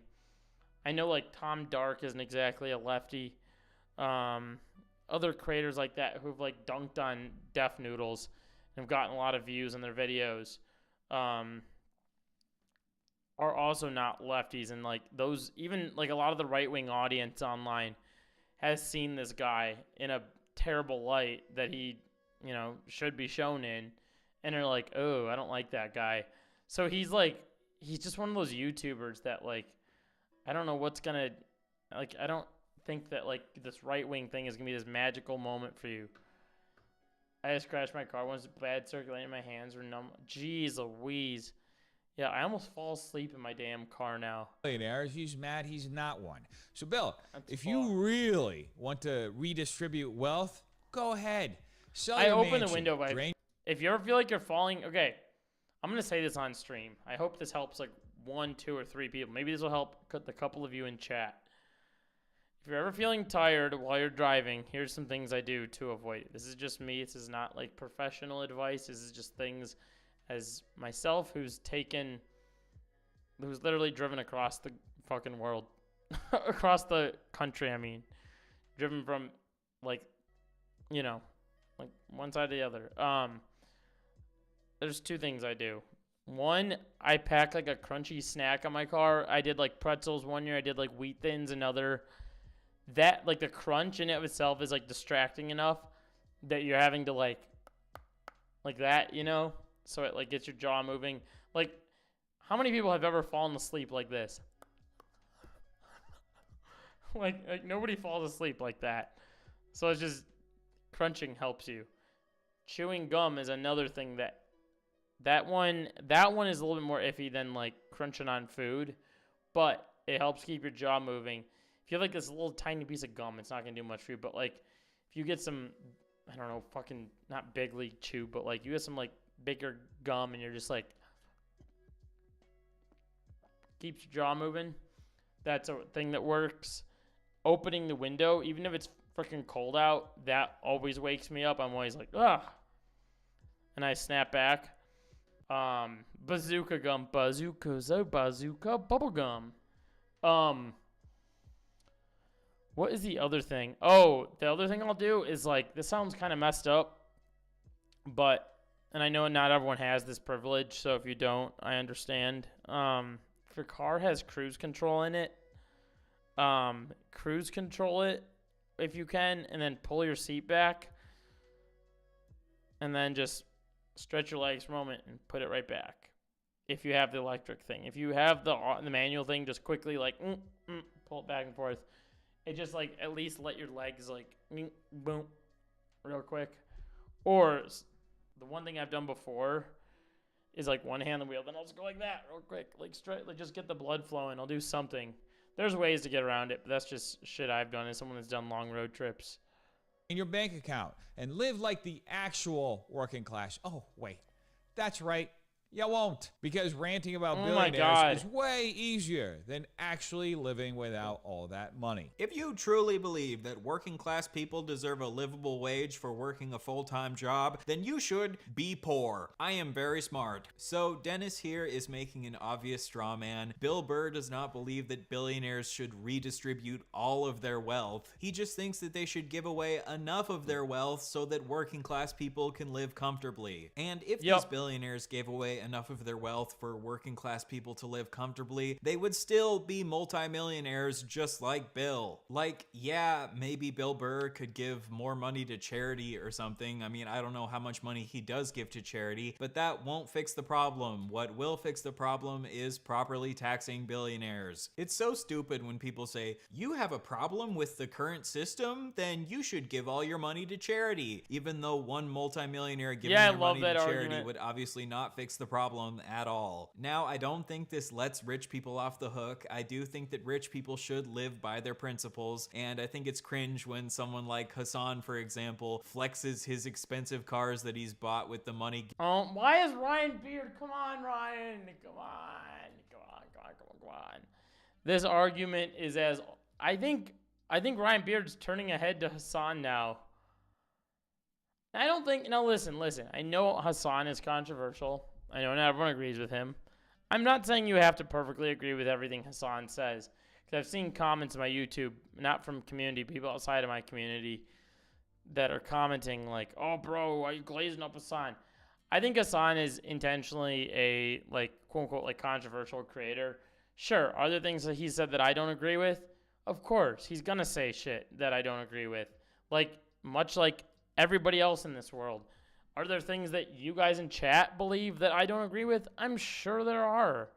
Have we had our little, like, you know, maybe you think this, I think that? Yeah, like, that's like normal human behavior. But this car thing, like, dude, at least you're going to disagree with Hassan. Like, bring up a better point, please. This car thing is as old as time, man. It's like... Just have a better thing to disagree with Hassan on. This is like the house thing. Oh, he's a socialist, but he bought a house. Crazy. It's like, dude, oh my God. How many times does this argument have to be rehashed? Given to him by his working class audience. But it is incredibly stupid when someone makes a critique of the system for you to respond by saying that they should give all their money to charity when this obviously would not fix the system. Knowing Hassan, he does give a shit of criticizing him gives someone credit to shit on the right to win. He had promotion. Free promo. You know, just the fucking epitome of this time right now. Like how divisive we are that, like, you know, the Gulf of Mexico is now called the Gulf of America. And people get excited. Like, how the fuck does that help your wallet? It's an empty gesture, and then it's also like a racist gesture. Does like, Def Noodles do this every single time every 5 seconds? That's his reaction. I just start doing that when I'm watching like something I disagree with. Just like every 5 seconds in here, just go. And then go back to it. Oh. That's the white guy that's him saying fuck Mexicans without saying it. Oh, sure. You know? Like, who has a fucking problem with Mexicans? Like, what is the real problem? This is just such an ugly fucking time. What a wuss. Yeah, that just sucks. That sucks. What a bitch. People fucking... You are so right. Bill Burr is such a wuss. You have never been a wuss. These cat ears are extremely alpha. Bill Burr has reached the tinfoil hat conspiracy stage of his Hollywood meltdown. This time... Gulf of America, I know. When I saw it on my fucking map on my phone, like digitally printed in, I was like, ew. It's so white supremacist. He's screaming into his microphone about how renaming the Gulf... We are here in Trump's America, white supremacy America after all. of Mexico to the Gulf of America is somehow both meaningless and a racist dog whistle. Because, you know, in Billy's world, nothing can ever just be stupid or performative. It has to be evil. Now, Bill starts off strong by calling the name change an empty gesture that doesn't help struggling Americans, and for a fleeting second, he's actually right. Then in record speed, he veers into schizophrenic rant mode and decides that it's not just pointless, but secretly a Klan rally in disguise. That's right. Somehow, changing the name of a body of water is actually code. Okay, hang on. What is happening For here in white this people video? saying, F Mexicans. You have to admire the creativity. Most people see an That's not ocean, going to Bill stick. It's the sees a biggest hate I've crime. ever seen. So Trump you pull think off. it's a schizophrenic conspiracy theory that this name change could have possibly been an FU to Mexicans? If tomorrow Lake Michigan was changed to Lake Mexico, people in Michigan would probably not be too happy about that because that body of water has cultural significance to them. In the same way, the people of Mexico are obviously not going to be happy that you came in and changed the name of a body of water that has cultural significance to them. So no, I don't think it's a schizophrenic conspiracy theory that Donald Trump could be saying FU to Mexicans by changing this name. He's been saying FU to basically every single country in the entire world for the last month with his tariff bullshit. Now let's get something straight. Who the hell was Hey yo. I saw this. Did you guys see this? It had like 5 million views on Instagram. I woke up today I don't even know why I'm bringing this up. It just reminded me. So you know how like there's been like a shitload of like tariffs with Trump. It's like doing tariffs on this, tariffs on that. There's just like a bunch of tariffs. This girl made this video. She's like, all right, tariffs this, tariff that, tariff this, tariff that. When is someone gonna tariff my clothes? It was, oh, that shit got me so hard. I was like, it woke me up. I was like, wow, it was one of those things I wake up and watch reels. I like lost my shit. I was dying laughing. That shit was good. It took me a second. It took me a second to like realize it tear off. But once I clamped onto that, I was like, that's so fucking funny. Up there protesting the name Gulf of Mexico in the first place. Did I miss the Justice for Marine Geography movement? Are Mexican fishermen being oppressed by American tide patterns? Of course not. Dude, but Def Noodles is so fucking boring. Holy fucking, here I think I'm monotone and boring motherfucker. This guy's like the next step boring. Holy fuck, dude. Oh my god, the way he's like trying to pretend to be like this professional right-wing news anchor with this whole fucking thing. And you won't believe it, that da-da-da-da-da. Holy shit, dude.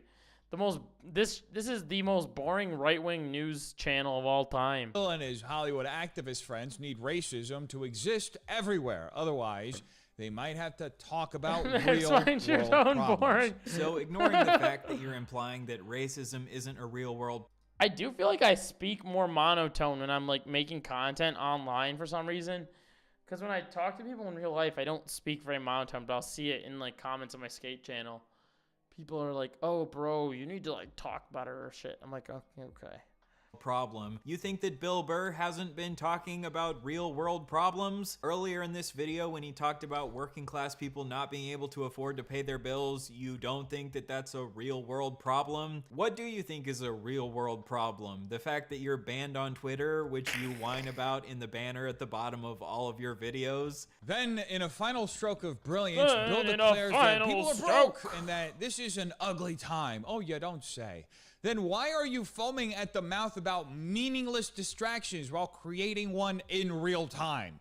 Bill whines that the Gulf of Mexico name change is a waste of energy, then immediately spends the next few minutes on his podcast treating it like the single greatest moral crisis of our time. Why are people focused on this instead of real issues? Bill, you're the one talking about it. If it's such a stupid, pointless, empty gesture, why are you dedicating a full-scale meltdown to it? What the fuck are you even talking about? A comedian complaining for 2 seconds about something dumb that Trump... All right, we get the point. I'm ready to move on from this video. There's like 4 minutes, but I'm sorry, Ryan. I'm sorry, Ryan. We get it. Let's see what the comments say. I disagree with what Bill Burr said. Billionaires shouldn't be treated the same as rabid dogs. Rabid dogs didn't choose to become rabid. Failed entertainment to right-wing commentator pipeline strikes again. I don't be out of conservative. Yeah, that's called shame. Dax Flame.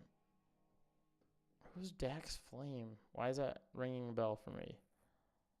You know what creator I've been watching lately? I wanted to show you guys this other video real quickly. That's it on the Ryan Beard video, though. Good video. Overall, good video from Ryan. Give him a little thumb up. I'm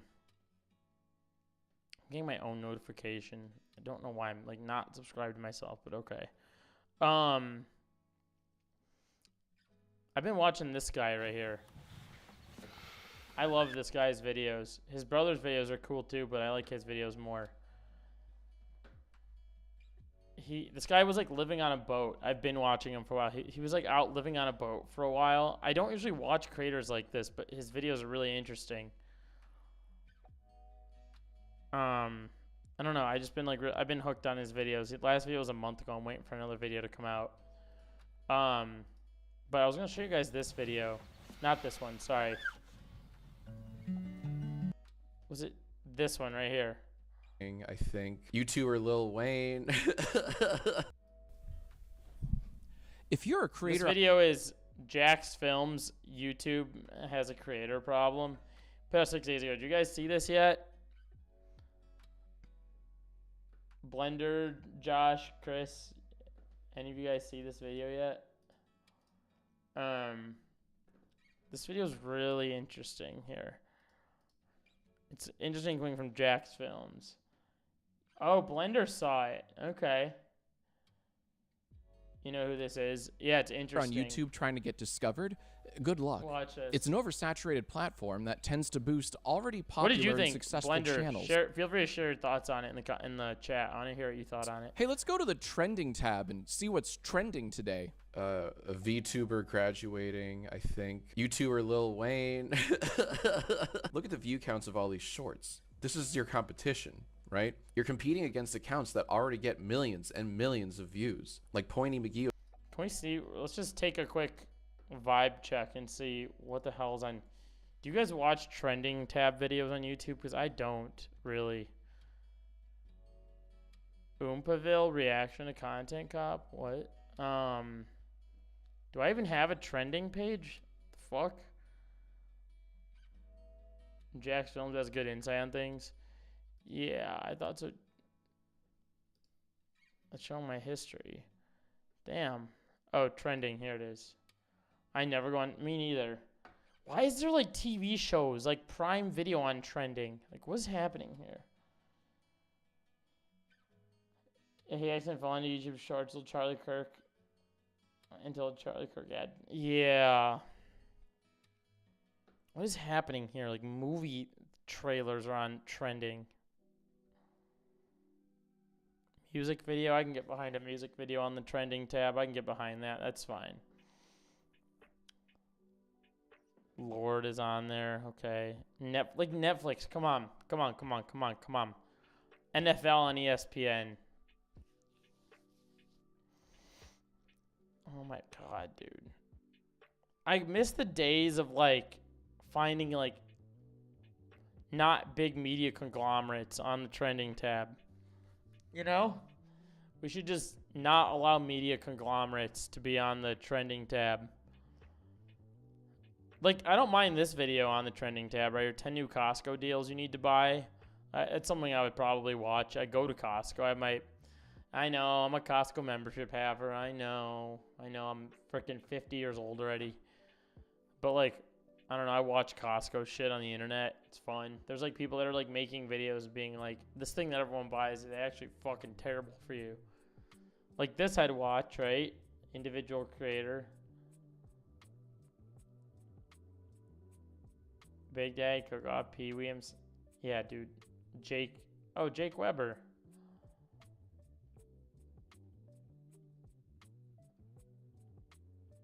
Good mythical morning. I don't. Trending tabs just got weird. It got weird. There's my. I never go to BJ's. Oh, I go to BJ's. Never been to Costco. Is Costco just a? Where was the Jax Films video? What the hell? Canción de Tron. Where did I have that? Oh, it was right here. Here it was. Back when I was a street addict, Costco was the best way to get free food. Their security is dog shit, and she gave free samples plus the 150 hot dog meals. Yeah, you know what's weird? They used to like not really check, so you could just kind of walk into Costco. Like, as long as you were standing close enough to somebody else, you could kind of just walk in. Now when you go in there, they make you like. I have a card back here on the back of my phone. They like make you beep that, so I have to like go in there and go like teet and like beep it on their machine before I go in. Otherwise, they don't let you in unless you beep your card now. Not the Oakland Costco? Oh, all right. You're still in the clear. That's sick. But then they'll do the thing at the cash register. I forgot about that. Over here. I'm sorry, this is egregious. NBA on TNT and NBA? No, you can't both be trending. Pick one. Markiplier, you know, he's great, but do we have to trend him again, you know? And just like that, season 3.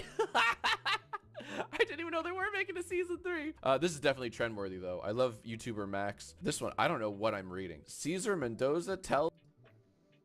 Yeah, we're not buying any certain hot dogs and free snacks. Yeah, the free snacks are fucking good. I'll crunch all day on that stuff as long as I go at the right time. Tells us about girlfriend Embre, friend group, volleyball, and more. What? Who are you people? Who are you people? Inside Lenny Kravitz's regal Paris home. Absolutely, this is very well timed. In an era where no one can buy a house. 6 gays versus 1 straight? What? Seafood boil mukbang 900K special. Fire up a 40-minute mukbang vid. Galvin's Exile Unpacked. Senior players Urs Benji. I don't know what I'm looking at. What if the sun suddenly went out? This one was actually good. I watched this earlier. It's very good. Oh my God, who's Embre? Presley versus... Dude. The amount of fucking Jubilee clones on YouTube is... I'm starting to think some of it's AI at this point. I know it's like probably not, but it's like... the amount of it that I see, I'm like, did AI churn this out? Lily Lele versus Embre. Guess the post. I don't... Beyonce, good YouTuber. Coachella, good YouTuber. Oh my God, it's that meme. Ooh, this one, I hate to say it. I'm definitely gonna watch this one for sure. Mel Kiper's final 2025 mock draft. Yup. Adding that to my never want to see again. Guys, we need to talk. Hey, that's fine. I pull that shit all the time. Surprising our friends with a dream day? Holy shit, they got dream in this? Yes. So yeah, that's your competition. Channels that are already successful. They can be a little intimidating. But being discovered is only half the battle. Let's say your videos get noticed. You start to blow up. That's a good thing, right? Well, now you have to worry about channels stealing your work, making all the money off of your work. Taking credit. Oh God, do you guys know what he's talking about? This is like, oh my God, this is the thing that comes around. It's gonna, oh my God, this is my prediction, my 2025 prediction. Where we're at? We're at April, June, March, April. Okay, next month. If not next month, the cat molester. Ew. If not next month, definitely June. The Reactigate will come back around. It happens every fucking year, and I make a video about it every year. Maybe I'll try to not make a video about it this year. There's always Reactigate. Everyone's like, actually, you should not be reacting to this video because, you know, then you're taking away the funds from this creator. And then, actually, if you react to Jax Films, then you're breaking the YouTube TOS rules. Actually... This happens every year. For your work. I love and this is such a widespread problem that I've dedicated a whole ass channel to it, where we cover spam channels, scam channels, and react channels that print. Do you remember when Jax Films was going hard on the Sniper Wolf money reacts? off of Maybe other he creators' still is. content. The silver lining, though, is that we have a lot of fun with it via Bad Reactor Bingo, which we play live with thousands of you guys almost every Friday night. Seriously, if you've never taken part in one of our bingo games, you got to do it. It's so much fun. Shane it's Dawson. giving awesome sauce. But we Yeah. also do a segment where Yeah, we he feature good does. creators who want the recognition. We give them a shout out and direct traffic their way. Tens of thousands of creators have submitted their work in the hopes that they get featured here. I kind of forgot to do this. I should do this. I need to be a better YouTuber and make fucking YouTube videos.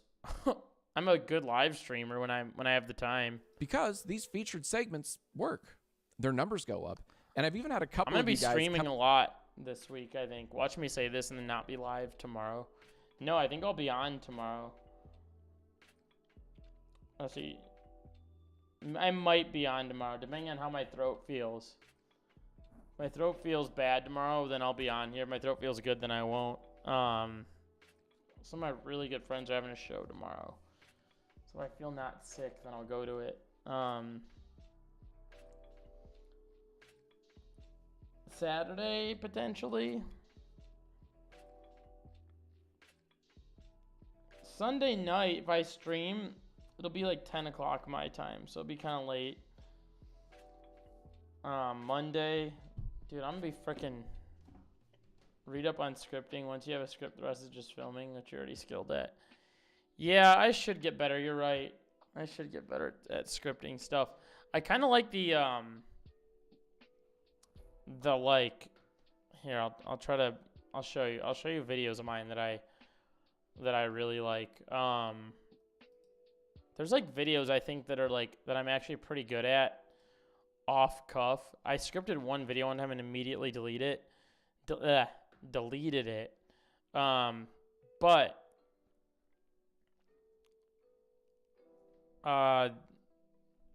was it this video? No, where was it? This Jack Doherty video, I actually, like, this was obviously not scripted, not just because of the views, but I actually thought I did a really good job with this video.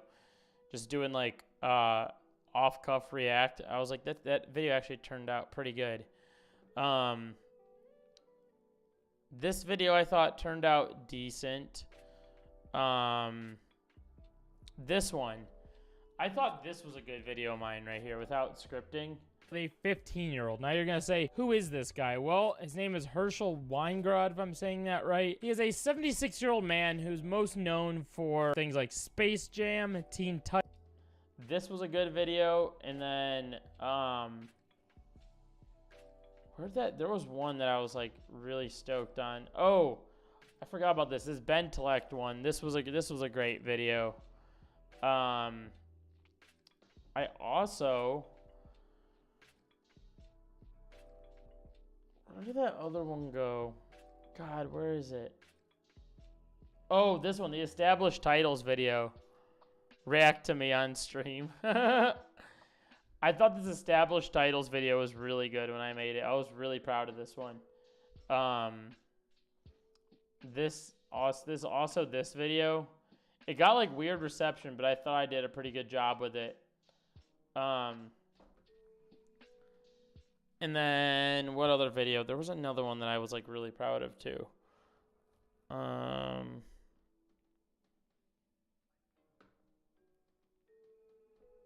Where the fuck did it go?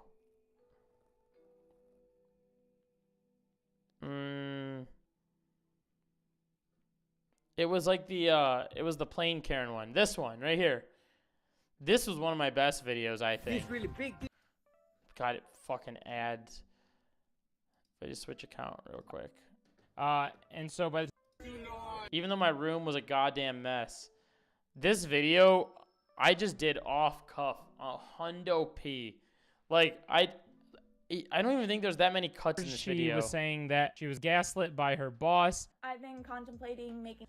I just remember I got off of work one day, and I just like ripped this video out. Like I read an article in the morning, and then I got off of work, and then I came home and just like one take Jake this video, and then I edited it and posted it. It came out really well, I thought, and a lot of people really like this video. I've been trying to like mimic this exact video again, because I was like, I was even like looking at my eye contact with the camera was like I don't know. I thought it was like pretty good right here. And shoes. She remembered his shoe size from when they went shopping together. I don't quite frankly remember who was in the wrong there, but what I do know, like, I don't know. There was just like a lot of like good stuff about this video that I'm like, damn, I wish I could like mimic that again.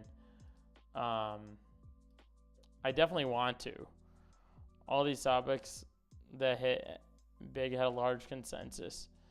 Yeah, I need to make more videos like that. If I can script a good video, and ChatGPT can script shit, but I don't know. I don't want to be one of those, like, I rely on ChatGPT to script. Like, I actually want to write my own fucking script if I script something. You're not going to get haters defending his stat. Oh, I had to tell, this is weird. I had to tell one of my normie friends last month that established titles was a scam. And I just told my normie friends in real life recently that BetterHelp is essentially a scam. Do you guys know about this? Do you guys know about the, like, don't get me wrong, like, if you gotta go to therapy and you go to therapy, fuck yeah, like, sick. I respect that. But BetterHelp scams, but if you just search BetterHelp scams, there's like a gajillion videos on this. That's like the one area where I'm like, don't do BetterHelp. Like, I've watched all these videos. Like, pretty much every single one. There's not one that I haven't seen. This shit's a nightmare. Did I just see Asmongold reacting to it? The BetterHelp YouTube virus. Hey, there's me. Look, I'm on a podcast. It's kind of fun for me time, and like, I got used to. This is me talking about my work on my buddy's podcast. Look, Mom, I made it. I'm on a podcast. I remember the better.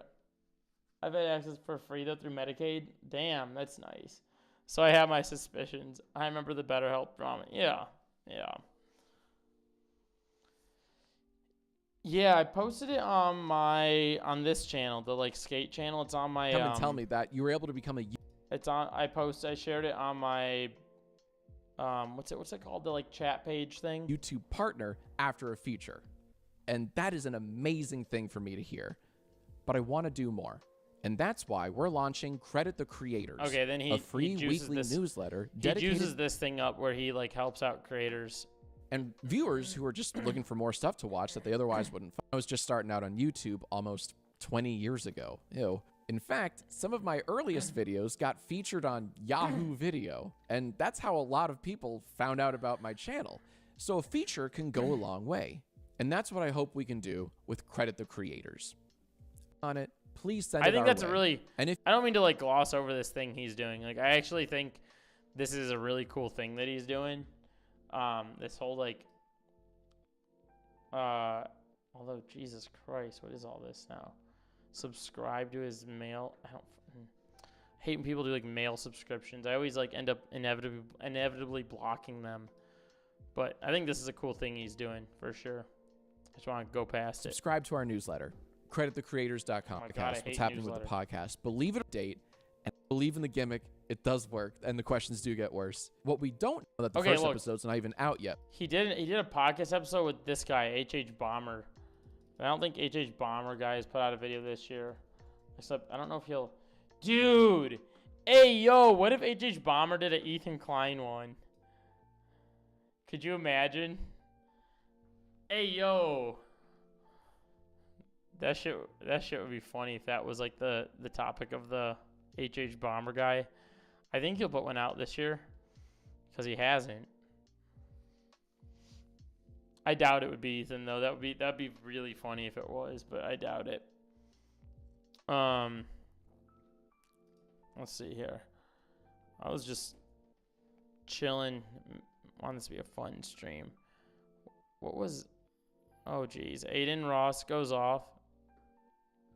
They don't need to pay me. This is called Sour Flare. These are the same ones.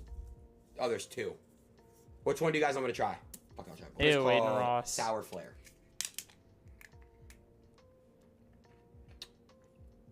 Horrible.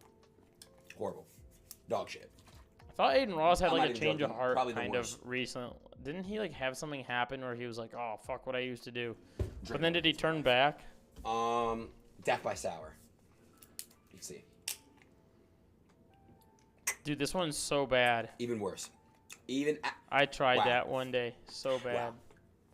This one is actually fucking horrible. Have you guys ever tasted nut when that... Huh? When, like, the person who came, like, their diet's not good and they drink, like, hella sodas all day and every day? That's exactly what this tastes like. It tastes like a... Okay, dude.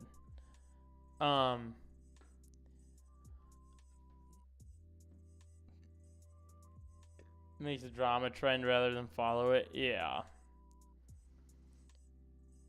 What's Ela Klein drawing here? Hey, yo!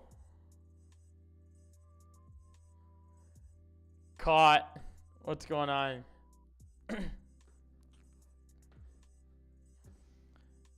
Hey, yo! The whole swastika gate that Ethan's on.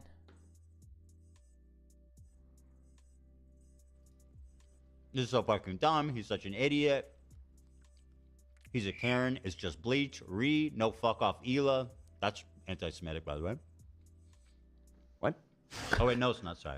What the fuck are you talking about? I thought they were being like, just leveling any criticism against, just directing it towards Hila. Because she's Israeli. Ethan's ready to throw out the anti-Semitism card. He's so ready. He's like, oh my god, dude. Twitter has merch now. Yuck.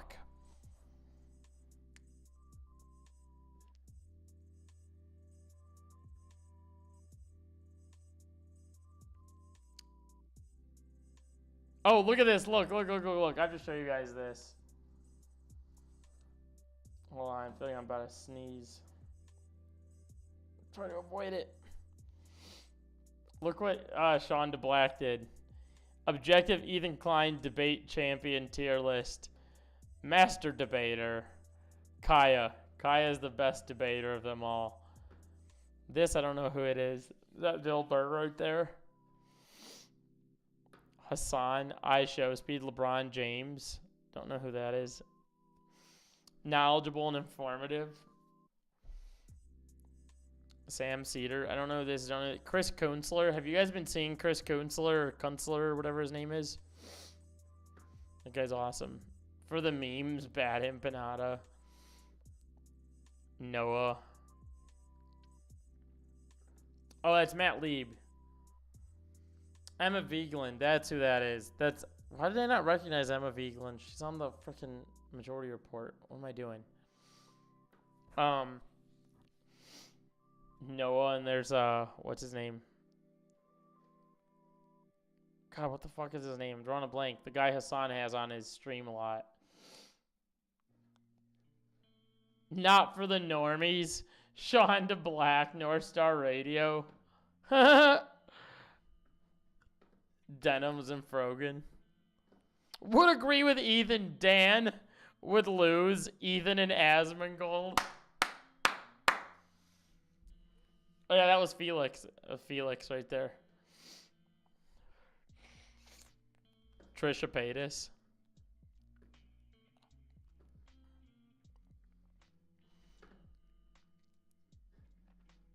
The gayest tier list, huh?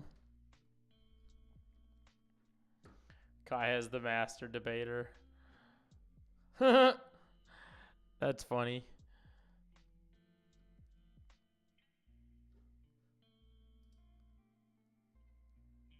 Don't ever let anyone leave. Your voices don't matter. Voices? What?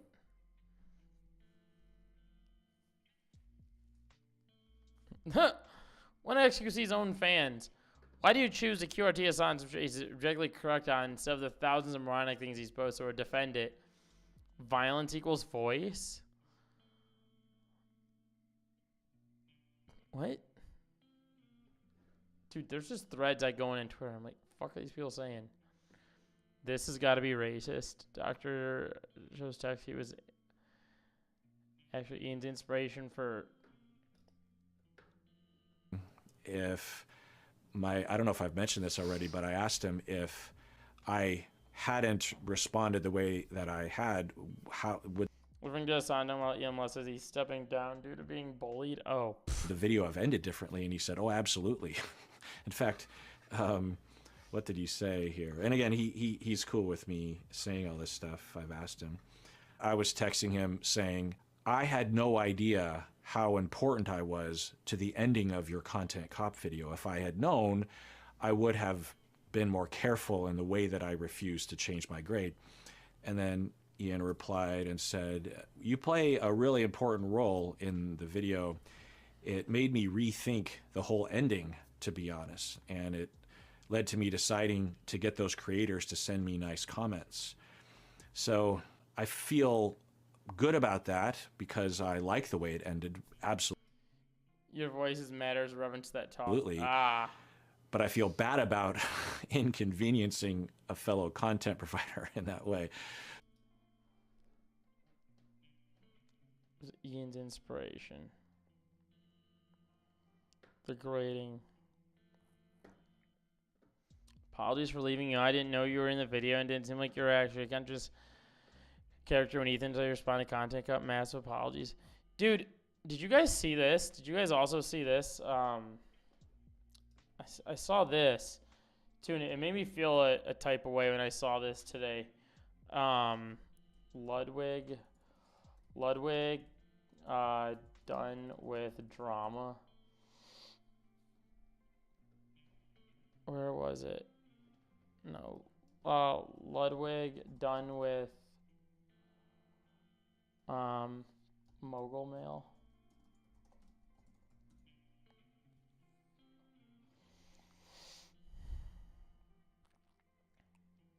Yeah, this is like fresh Ludwig Agren news. Juvenile in training, similar. What's the most amount of money Mogul Mail has earned in a month from AdSense? Drew, what a question. I don't know the answer. We're doing rapid fire drama news. I'll find right out. now. Let's take a look. I lost 3,000 subscribers in the Look at this. Look at the data. I lost 3,000 subscribers on Mogul Mail, which it's giving me the big green up arrow 7. because it's 10% less subscribers than I lost last month. It's like usually you lose more than this. You're doing pretty good. It's actually quite surprising to see that 130 number on his channel after not posting. It's really surprising. All things considered, you're doing pretty damn well. Okay, let's check the lifetime of the channel, how much this channel has made. I actually don't know this. I've never looked at this before. But lifetime, this channel is revenue. Hey, yo! You guys see that fat number lifetime on his channel? 826,100. $826,000. Maybe I go back to the drama well, man. Maybe I go back. maybe we go back. What if we go back to the drama, man? You had sponsors too, and I had sponsors. You know the crazy thing about Mogul Mail is I didn't share this revenue with anyone. Papa Ludwig happy 31 months. Like the main channel, I share the revenue with. I have 4 editors. You know, the broader revenue goes to my company. But there was no editors on Mogul Mail. I just unsubscribed. Thanks for reminding me. I got you. I don't know what the most is in a month. I can't really check that. I can see a day was 10,000. Who edits? These videos were never none of them. Well, sorry, not none of them. 99% of the videos here are not edited.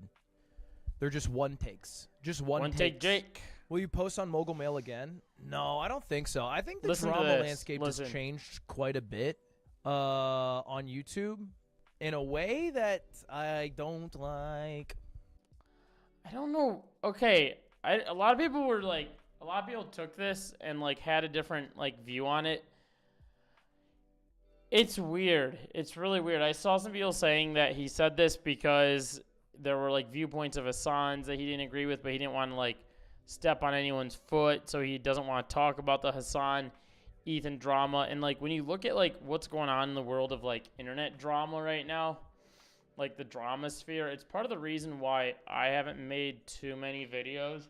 Like a lot of it is like super hyper focused on like one thing, and like the focus of the internet drama right now is just look at this. I opened up X. It's just Hassan and Ethan.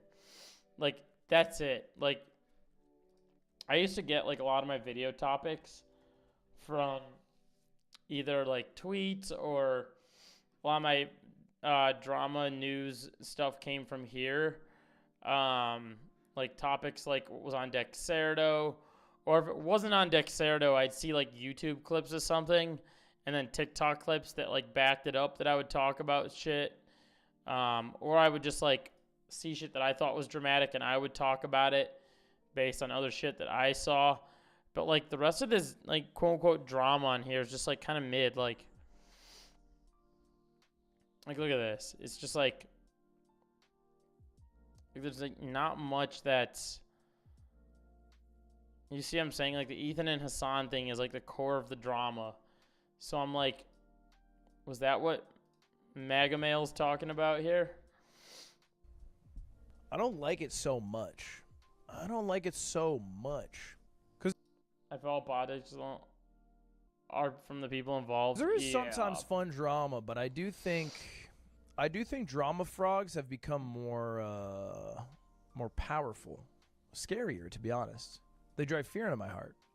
So, you know, one thing that I also noticed too, and like I think Chris, you kind of like said something about like scripting, and I think you're right to a degree because like when I look back at comments on my videos, like a lot of the drama frogs expect a lot out of drama creators now, where they're kind of like they want you to be like a political theory and like drama theory and like a psychologist on this stuff and like a brain surgeon. They want you to poke a needle in someone's head and get in there and use your tools to dissect their brain. And if you can't do brain dissection, then they're kind of like, oh well, you know, I watch, you know, Pethan who does that, so I'm just gonna watch Pethan instead. And then you're kind of like, oh. And now another thing too is like people like myself are essentially like drama slop tubers. And I'm trying to not be a drama slop tuber, which is why I'm doing more streams like this. Because like my whole thing with my channel is like I want to talk about internet drama and topics, but I also want to have like my own personality be displayed within the channel, which is why I do live streams and talk to you guys. It's probably why I should do more like Sunday Fun Day type streams, and just like more shit, you know. So I want it to be like a mix of that. I don't want to be just like a drama slop tuber. Like if I feel that a topic is important enough, then I'll talk about it. Because like, yeah, if he's anti-Trump, anti-Elon, sick. I have an anti-Elon sticker on the back of my car. I'm doing quite well. We're chilling. Bat wig. It's a bit of money to lose, but that's okay. I don't need that money. Okay, dude. Okay, dude. Love seeing you on the Riot broadcast. That was pretty fun. Oh, I saw this clip before we start here. He really said, "I don't need that money." Okay. Clip. He was on the broadcast last week. Yeah, he was. He was. I was hanging out with him a few days ago. This is Double Lift talking about the number 4 best tennis player in the world. Is your person ever watching Ludwig? Taylor Fritz. Because he's the best American tennis player. Not like people knew about him, but not like a billion people until he went on Mr. Beast, and then he had this video that he made with Mr. Beast that Mr. Beast didn't post, but then he got permission to post it, and then that kind of like popped him off, and a shitload of people started watching him. We were hanging out, and then I was asking him if he like about League at one point.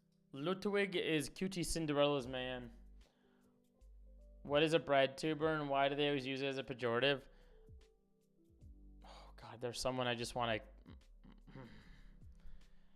Who can I point to that I don't want to call out? Who can I point to as a bread tuber? Fuck.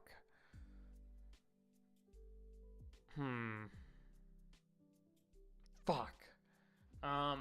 One of my friends got called a bread tuber, and you guys know who this friend is, but I don't want to call this person out, but this said person is an example.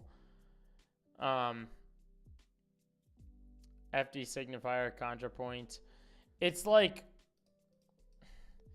basically a bread tuber is someone that just cranks out video after video every single day or like every other day just because they know it's the thing that's going to make them money and they don't really give a shit about how the content goes. They just kind of like yap, knowing that money will come from it and move on. Like whether or not they may have like slipped up on an opinion, they don't really care too much to like go back and correct the attitude or whatever it is. Like they just puke content puking. Is that what it is? It's mainly the left YouTubers that get called out for it, but it's called bread because like money bread. So they're like bread tuber, not YouTuber, because you're not being a cool, fun you to me YouTuber. So they're like, it's like fine, fuck it. I'll just show this YouTuber. Here, watch. Wait, is there a video called Bread Tuber Explained? Ain't no way there's a video called Bread Tuber Explained. See, people were calling like Denims bread tubers, calling Noah Samson a bread tuber, which I don't think these people are. I'm gonna sneeze. I tried to mute it. I lost my mute button. Oh. There it was. Sorry, chat. I thought it was socials earlier. I thought Denim's and Hassan different because they were only on Twitch. Oh, maybe everyone has like different. The people were calling her a bread tuber. I explore more bread. Why bread tube essays become so stale? Oh. I have no idea what bread tuber means. Yeah, it's just like people that are I'm in it sick, for the money, but I'm not gonna let not that in it stop because they me. give a shit about the content. Like here. I'll give you an example. Here, I'll give you an example of this. Do you guys remember when Jake Doolittle did his like 100 videos in 100 days? Like 25 videos in, people were like bread tuber, because they were like, there's no way he's actually like putting in real like day after day effort into a single video. They're just like, he's just cranking out videos to make money, which like, I don't know, that dude had a lot of like health issues, so he needed the money, you know. But he was like getting called a bread tuber in the process of that 100 days, 100 videos. That's something that came to mind. You see Noah Samson's face a lot when you search bread tuber. What is who is that YouTuber that makes like the da explained videos? Do you know who I'm talking about? It's like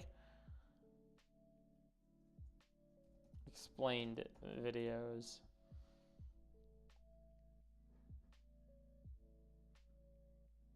Casually explained this. Here it is. Casually explain the political compass. This video is sponsored by Saley. Although there are almost 350 million Americans, there are really only two political I parties. see people call Vosh a bread tuber. Yeah, Vosh is a I call him a lolly tuber now. He's into lolly prawn. And despite what the name would imply, neither one's very fun at all. This political division Prawn is me switching the order of O and R. Means you don't get any nuance in policy, and instead you either vote on which person you hate the least, or just pick one or two things you absolutely don't want someone to mess up, and then you compromise anyway. While most people are not too familiar with the political compass, they have heard the term left and right. You might have seen a spectrum like this in civics class, and they taught you some vague theory about reactionaries versus radicals, or social reform versus conservatism. But this is pretty meaningless to most people. In reality, when someone asks if you're on the left or right in America, what they want to know is how many digits of the pride flag you've memorized. Wait, can I ask you guys a question for a sec? If I go like this, let me do something. Test 1, 2. Can you guys still hear me? And then if I do this. Far left and far Oh, the desktop audio doesn't play. So then if I do this, the desktop audio Extremes will have play. more I see. Okay, never mind. I was going to play off the computer screen. common than you might think. For example, they both share the same common weakness. Follow-up questions. Take people on the far left. They all... I thought this was a different video. Maybe I'm thinking of another video. I thought this was a different video. There was a video just like this that he did maybe it was last year. Oh, maybe it was this one, the Twitch streamers video. Oh, this was the video I was thinking of right here.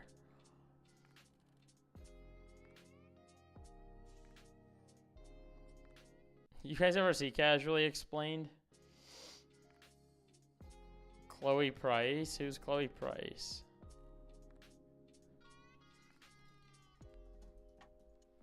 Oh, I zoned out of the last second of that video. Please stop romancing Chloe Price. Oh, like a VTuber or something? Let's see what's on my home feed, shall we? Hey, look, there I am. Let's go. I'm getting recommended my own goddamn videos. Let's talk planned obsolescence.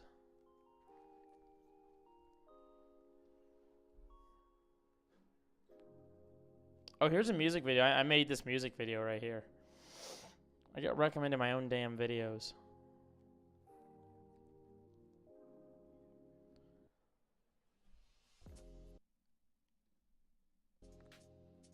My podcast only has 5 views. Let's run it up, chat.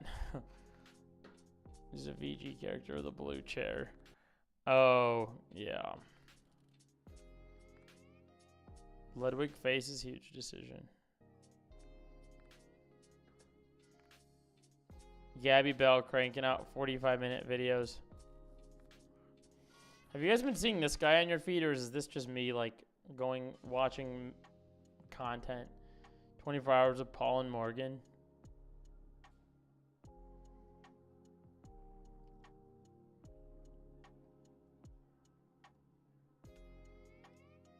Let me refresh my feed real quick. There's something else I wanted to watch with you guys on stream. Let's see. Where did all those videos go? Do you guys remember on YouTube? There was a bunch of videos where people were just in a car yapping about a subject like this. Don't let nobody define who you are. Oh, by the way, I can't play this on stream anymore. I mean, I can, but it's been demonetizing me, which is kind of fucking annoying. I should make more thumbnails like this. I did a good... I'm going to glaze myself up again. That was a good thumbnail. It was a good thumbnail.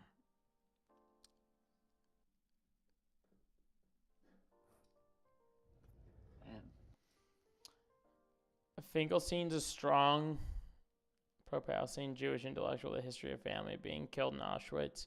I'm gonna raise only watch him talk. Yeah, I know Finkelstein's great. I like Finkelstein. Back, yo. I'm gonna be fixing this light a little bit because it popped out, but basically, I was thinking, why do people? Oh wait. Come on. I'm a pretty damn good person.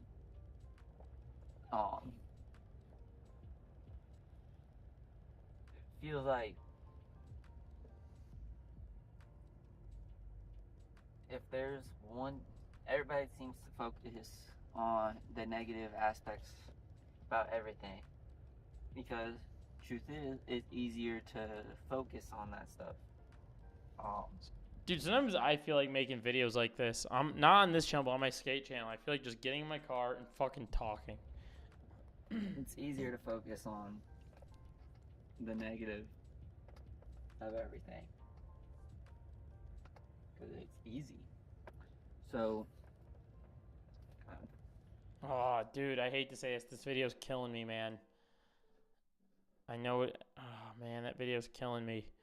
There's way better ones. Not to be a jerk, but there's like way better videos. Oh yeah, I just put out another podcast today. There's I forgot so many about this. Potbelly musicians. I'd walk in there. It's like just some guy wearing cargo. I forgot my podcast channel. I totally forgot to mention this. Right here. I put out a fresh podcast today. Talking with my friend who's a musician.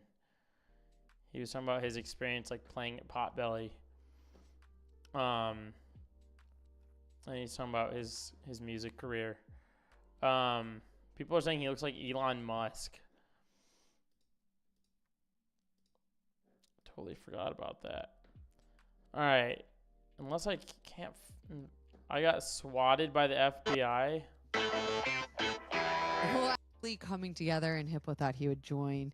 Oh, we don't have time for an hour-long video right now. All right. Well, All right, folks. I think I'm going to call it because I can't find the video that I'm looking for. I definitely saw my feed earlier. What the fuck? I hate how videos can disappear from my feed like that. All right, well, anyway. Anyway.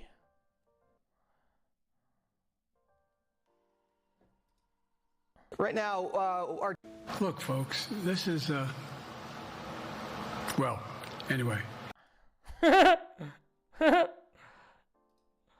is me right now. In the next debate, I'm not going to be traveling in the 15 times. Well, anyway. Well, anyway.